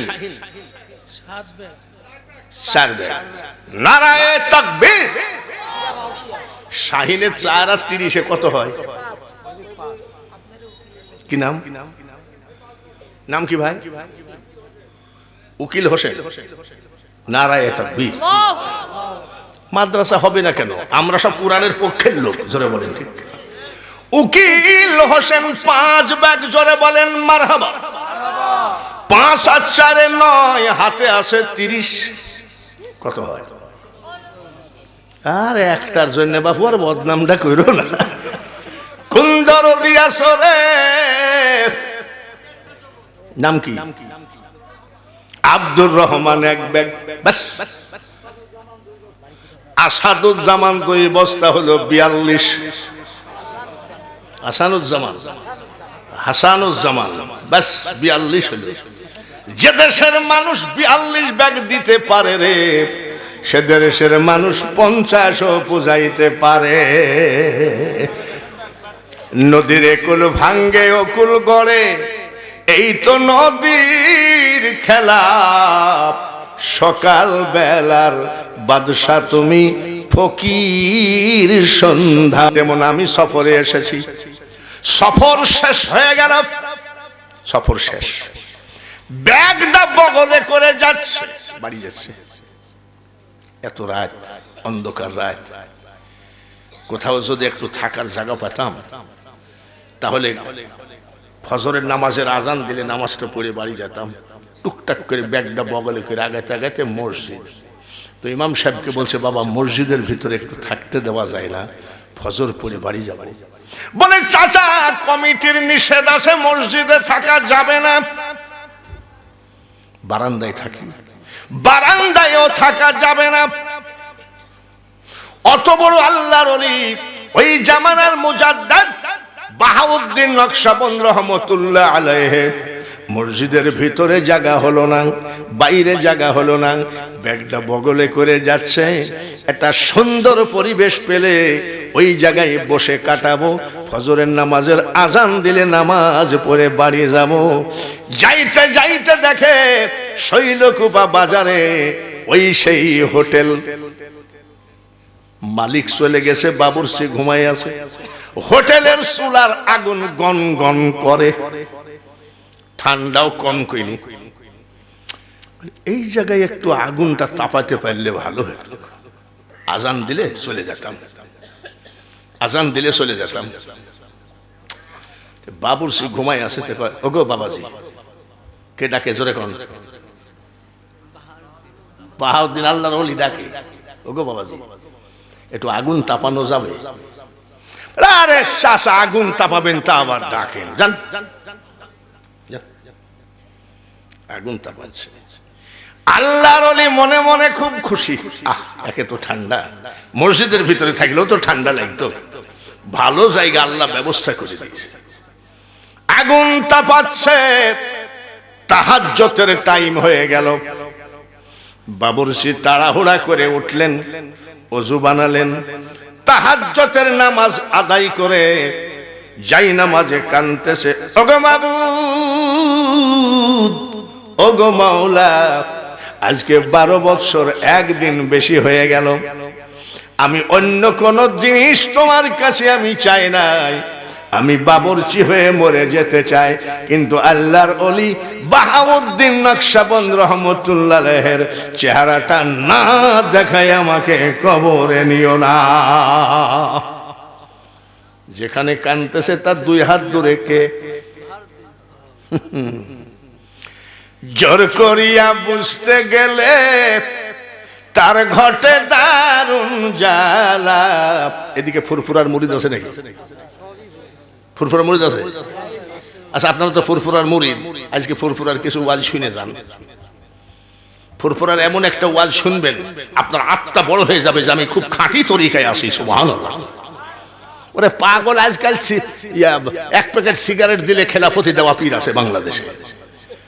আর আবু বকর সিদ্দিক জামানার মুজাদ্দিদ, তিনি খেলাফতি দিয়েছেন নেসারউদ্দিন আহমেদ রহমতুল্লাহ আলাইহির সরসিনা। আব্দুল ওয়াহাব বুলবুলি, উনি ছিলেন ফুরফুরার মুরিদ।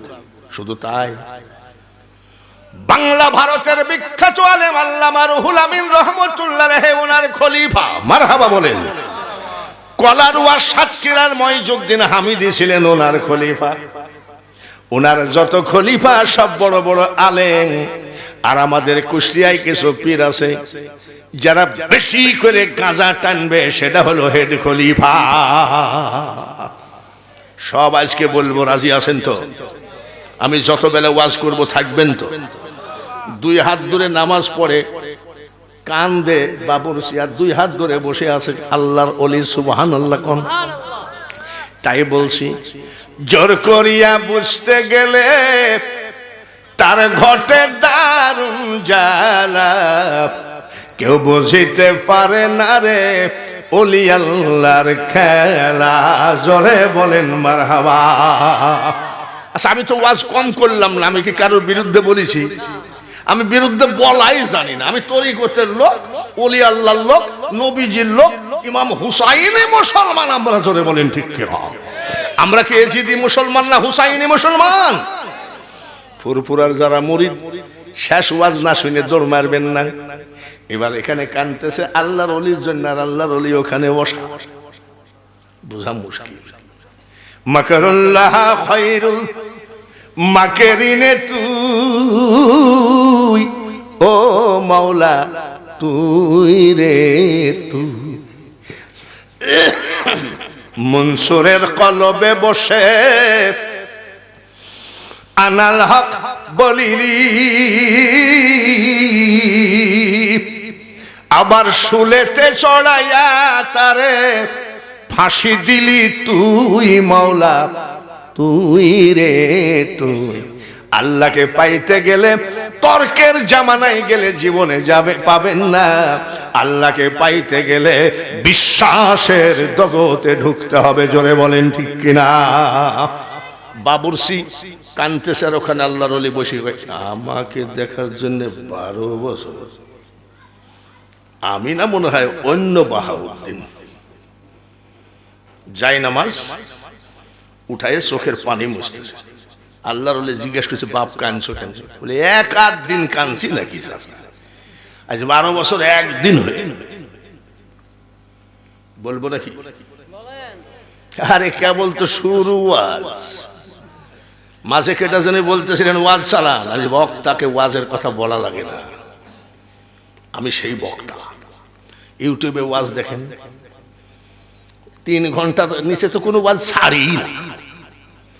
আর বক্তারা মনে করে একটু কম চিল্লাই গলাটা ভালো হবে না। মরে গেলে ইসলামের এই জান্নাতের বাগানেই মরি। জোরে বলেন ঠিক কিনা? ভাইরা আমার, আপনাদের কাছে একটু ডিস্টার্ব করেছি আমি। 110 বস্তা মতন সিমেন্ট আদায় করেছি। মা বোনেরা দিয়েছে 15 বস্তা। মা বোনেদের দোয়াটা করাই হয় নাই। মা বোনেদের দোয়া কি করা হয়েছে? হয় নাই। জুয়েলের মা খালকুলা, জুয়েলের মা খালকুলা 3000 টাকা। জোরে কথা। নগদ এই হুজুরের শালি, হুজুরের শালি 500 নগদ। জোরে কোন মারহাবা। মা বোনেদের একটু দোয়া করা উচিত কিনা? আমাদের এই গ্রামে মসজিদ হয় না, ছাদ হয় না, তো বলছে মসজিদের ছাদটা একটু ঢালাই করে দেন তো। মনে হয় আমার বাপের টাকা দিয়ে ঢালাই করে। আবার গেলে হয় ও 56 বস্তা সিমেন্ট আদায় করছি। এক মহিলা 500 টাকা দিয়েছে দোয়া করতে, মনে নাই, ছেলে মালয়েশিয়ায় থাকে। তখন আমার মা জীবিত ছিলেন, জানলা দিয়ে তাকায় আছে যে আমার ছেলে ওয়াজ করে বাড়ি আসছে। ওই মহিলার যে দোয়া হয় নাই, আমার তো অত দোয়া কি আর করা যায় নাকি? মহিলা বলতে বলতে গেছে, এত লোকের দোয়া হলো, আমার দোয়াটা হলো না। আল্লাহর গলায় যেন পোকা পড়ে। সরল, একদম সরল সোজা। তাহলে এই কথা কয়? আমার মা বোনেরা অনেক বস্তা সিমেন্ট টাকা দিয়েছেন, একটু দোয়া না করে পারি না। আপনারা কষ্ট করবেন না, আমি বক্তা, ওয়াজের কোনো কমতি নাই। ইনশাআল্লাহ। আমি আপনাদের কাছে অনুরোধ করব, আপনারা কি চান যে ছাদটা ঢালাই হোক? আপনি চাইলে তো হবে না, জনগণ চাইতেন। 1 বস্তা সিমেন্ট দিয়ে কয় জি জি জি। আপনারা সবাই বলেন মাদ্রাসা কি ছাদটা ঢালাই হোক?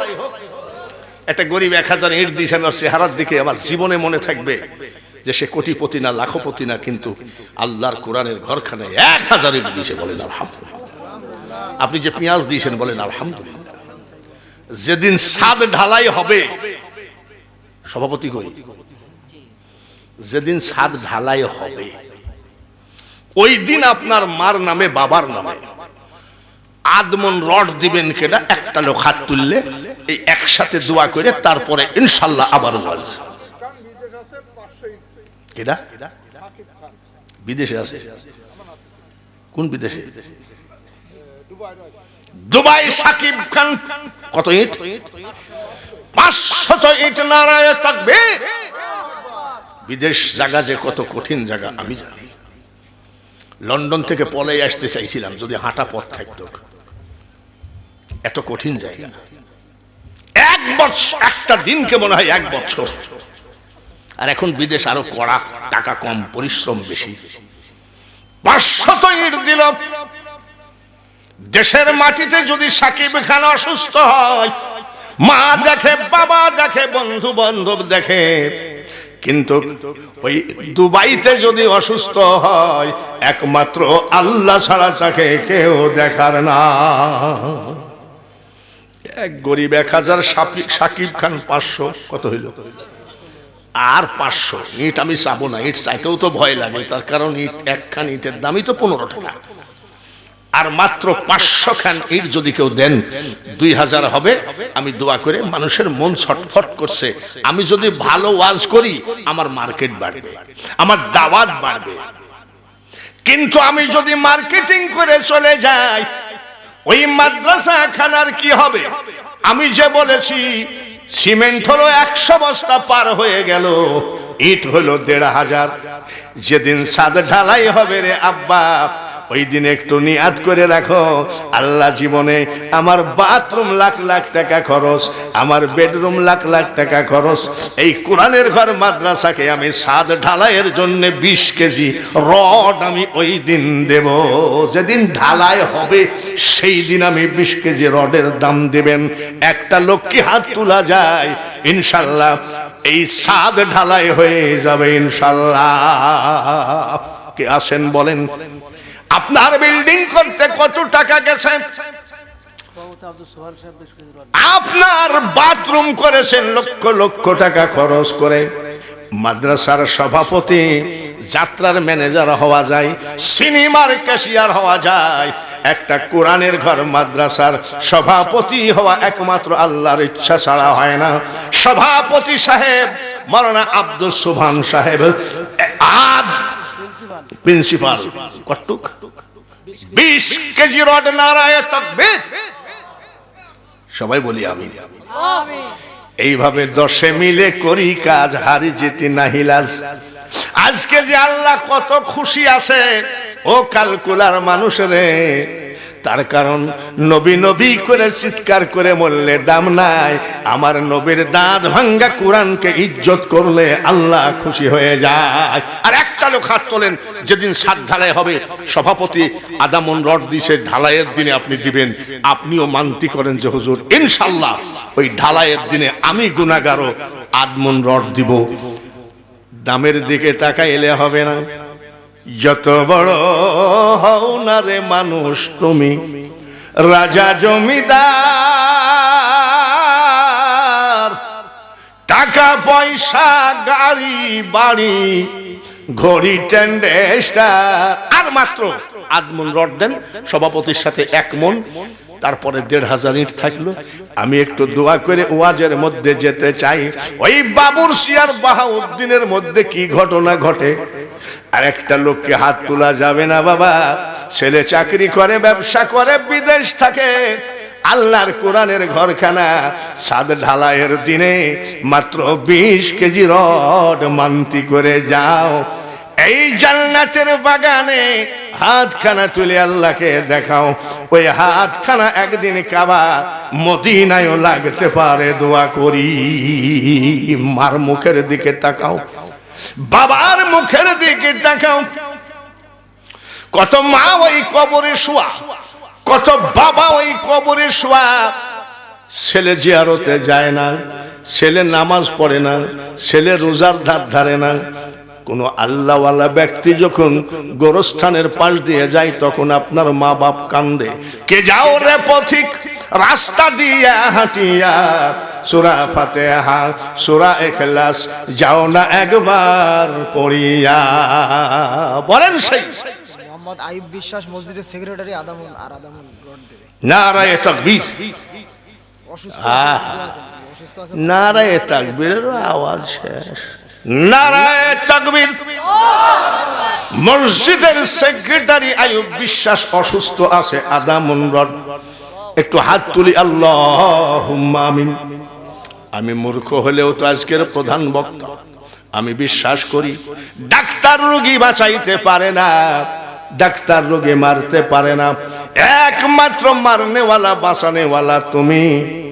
আদামুন রড তোমার কোরআনের ঘর ঢালাইয়ের জন্য আইয়ুব বিশ্বাস দান করেছে।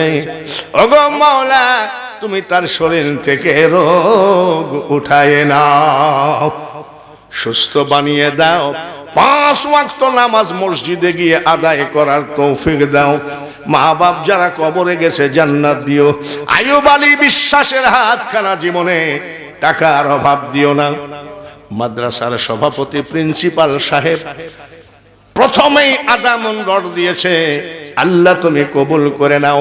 কাল কিয়ামতের মাঠ যেদিন হবে, প্রিন্সিপাল সাহেবকে ডেকে তোমার হাবিবের সাথে পরিচয় করে জান্নাত দিও। লা ইলাহা ইল্লাল্লাহু মুহাম্মাদুর রাসূলুল্লাহ। নারায়ে তাকবীর। তুমি কাঁদছো কেন? একদিন কাঁদছি নাকি 12 বছর?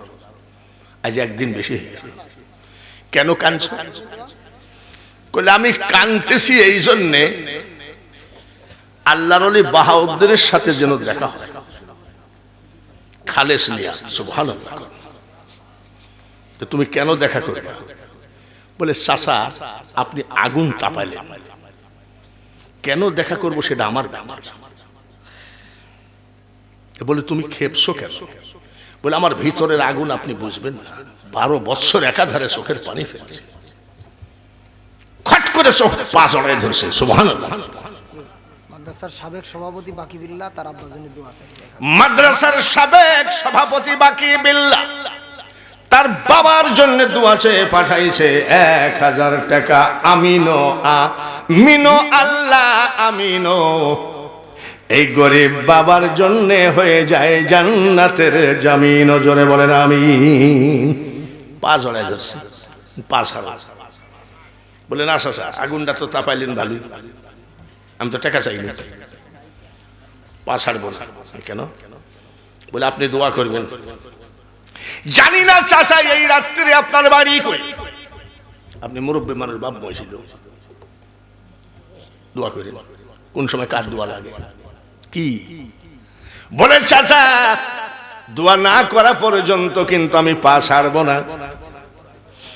বাহাউদ্দিন নকশবন্দ রহমতুল্লাহের চেহারা না দেখাইয়ে মরণটা যেন না হয়। চোখের পানি বাহাউদ্দিনের গার উপরে পড়ে। জোরে বলেন মারহাবা। তর্কের দেশে যাইও না, বিশ্বাসের দেশে প্রবেশ করো, দেখবা মৌলার কত খেলা। ডাক দিয়ে কয় আয় আমার বুকে আয়। তোর চোখের পানি আল্লাহ কবুল করেছে। সুবহানাল্লাহ। কোন মারহাবা কোন। আয় আয় তোর সাধন ভজন ভরপুর হয়ে গেছে। আমি বাহাউদ্দিন নকশবন্দ রহমতুল্লাহ আলাইহি, আয় আমার বুকে আয়। তর্ক করা ছেড়ে দাও, চার দোকানে বসে গীবত করা বাদ দাও। আজরাইল যেন কখন ঘাড়ের উপরে চেপে ধরে। খবরদার গুনার আমলটা এত ভরপুর করে কবরে নিও না। এবার হাবিব পাঠানপাড়া তার আব্বার জন্য দোয়া চাইছে, আদামন রড দেবে। পাঠানপাড়ার হাবিব হাত তুলি আল্লাহুম্মা আমিন। তার আব্বার জন্য দোয়া চেয়েছে। তোমার হাবিবের দাঁত ভাঙ্গা কোরআনের ঘর যেদিন ছাদ ঢালাই হবে, আদামন রড দান করলো, কবুল করে নাও। মা বাপ দাদা দাদি নানা নানি যারা কবরে গেছে জান্নাতুল ফেরদাউস দিও। আল্লাহ হাবিবকে জীবনের টাকার অভাব দিও না। হাবিবের হাতখানা জীবনের টাকার অভাবে কোন বেঈমানের কাছে নিচু বানায়ও না। লা ইলাহা ইল্লাল্লাহু মুহাম্মাদুর রাসূলুল্লাহ। নারায়ে তাকবীর। মাদ্রাসার সেক্রেটারি মুশাররফ হোসেন 1 মন রড। জোরে বলেন আমিন। কয় মন বা হলো তাকে জানে। আবু সাইদ 2 বস্তা সিমেন্ট তার মার জন্য। আবু সাইদ 2 বস্তা সিমেন্ট আসতি আছে। সেক্রেটারি 1 মন, সভাপতি রাখতো 26। রড কয় মন হলো তাই? কত হলো? 2 মন।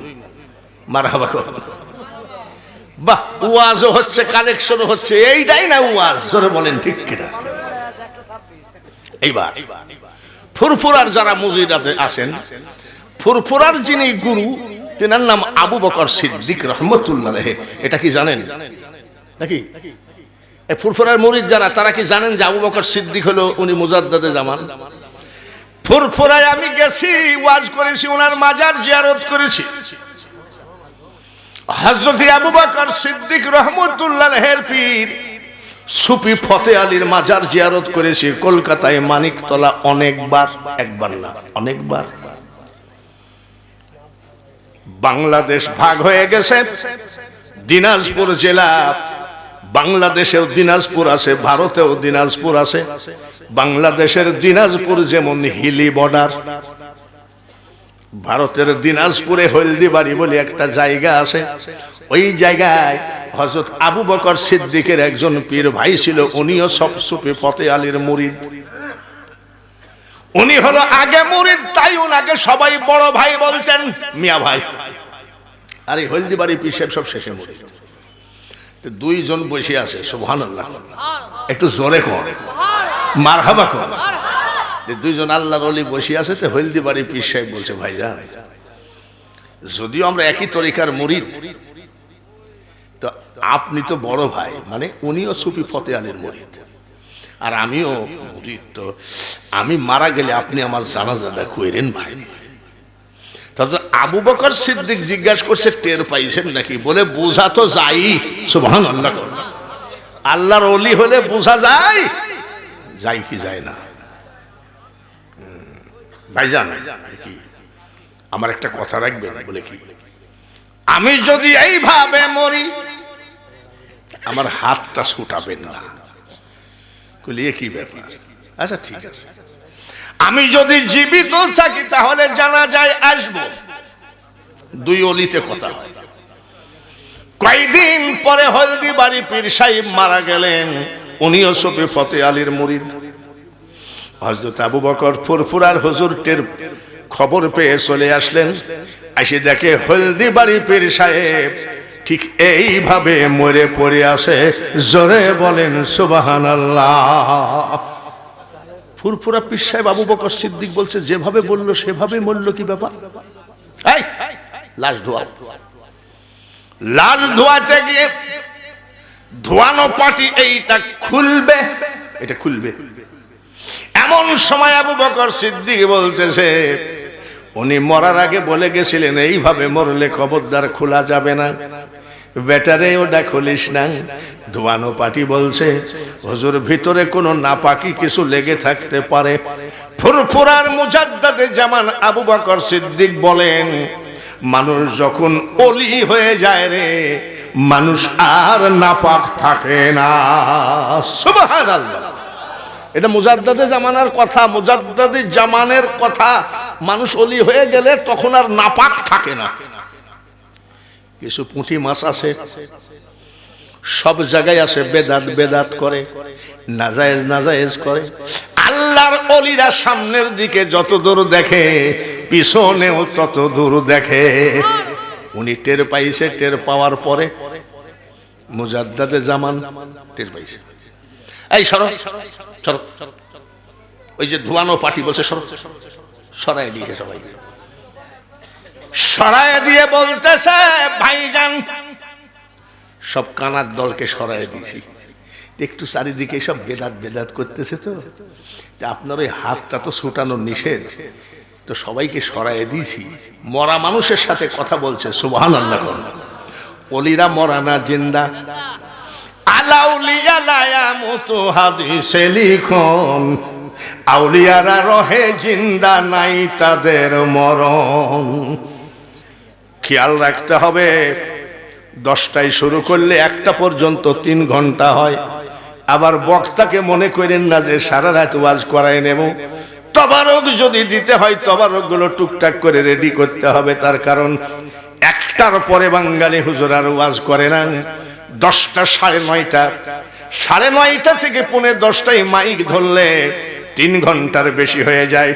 বাবাজি যতই লাফালাফি করি না কেন, জীবনকে এত কষ্ট দিয়ে সেই বয়স আর নাই।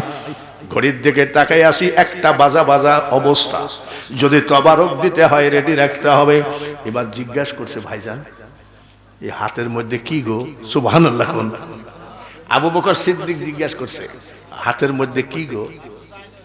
ডাক দিয়ে বলছে, ভাইজান কেউ যদি আমার জানাজা নাও করে, আপনি কাফনটা পরায়ে দোয়া করে চলে যাবেন, কিন্তু আমার হাতটা ছুটাবেন না। হাতের মধ্যে কি? বলে যখন আজরাইল আমার বুকে হাত মেরে দিল, ডাইনে বামে তাকায়ে দেখি কেউ নাই, কেউ নাই, আমার সীতা নাই, আমার দয়ার নবীজি দাঁড়িয়েছিলেন। সঙ্গে সঙ্গে নবীজির পাক কদম জড়াইয়ে ধরেছি। কেউ জানাজা করুক বা না করুক, আমার হাতের মধ্যে থেকে দয়ার নবীর কদম মুবারকটা ছুটাইয়ে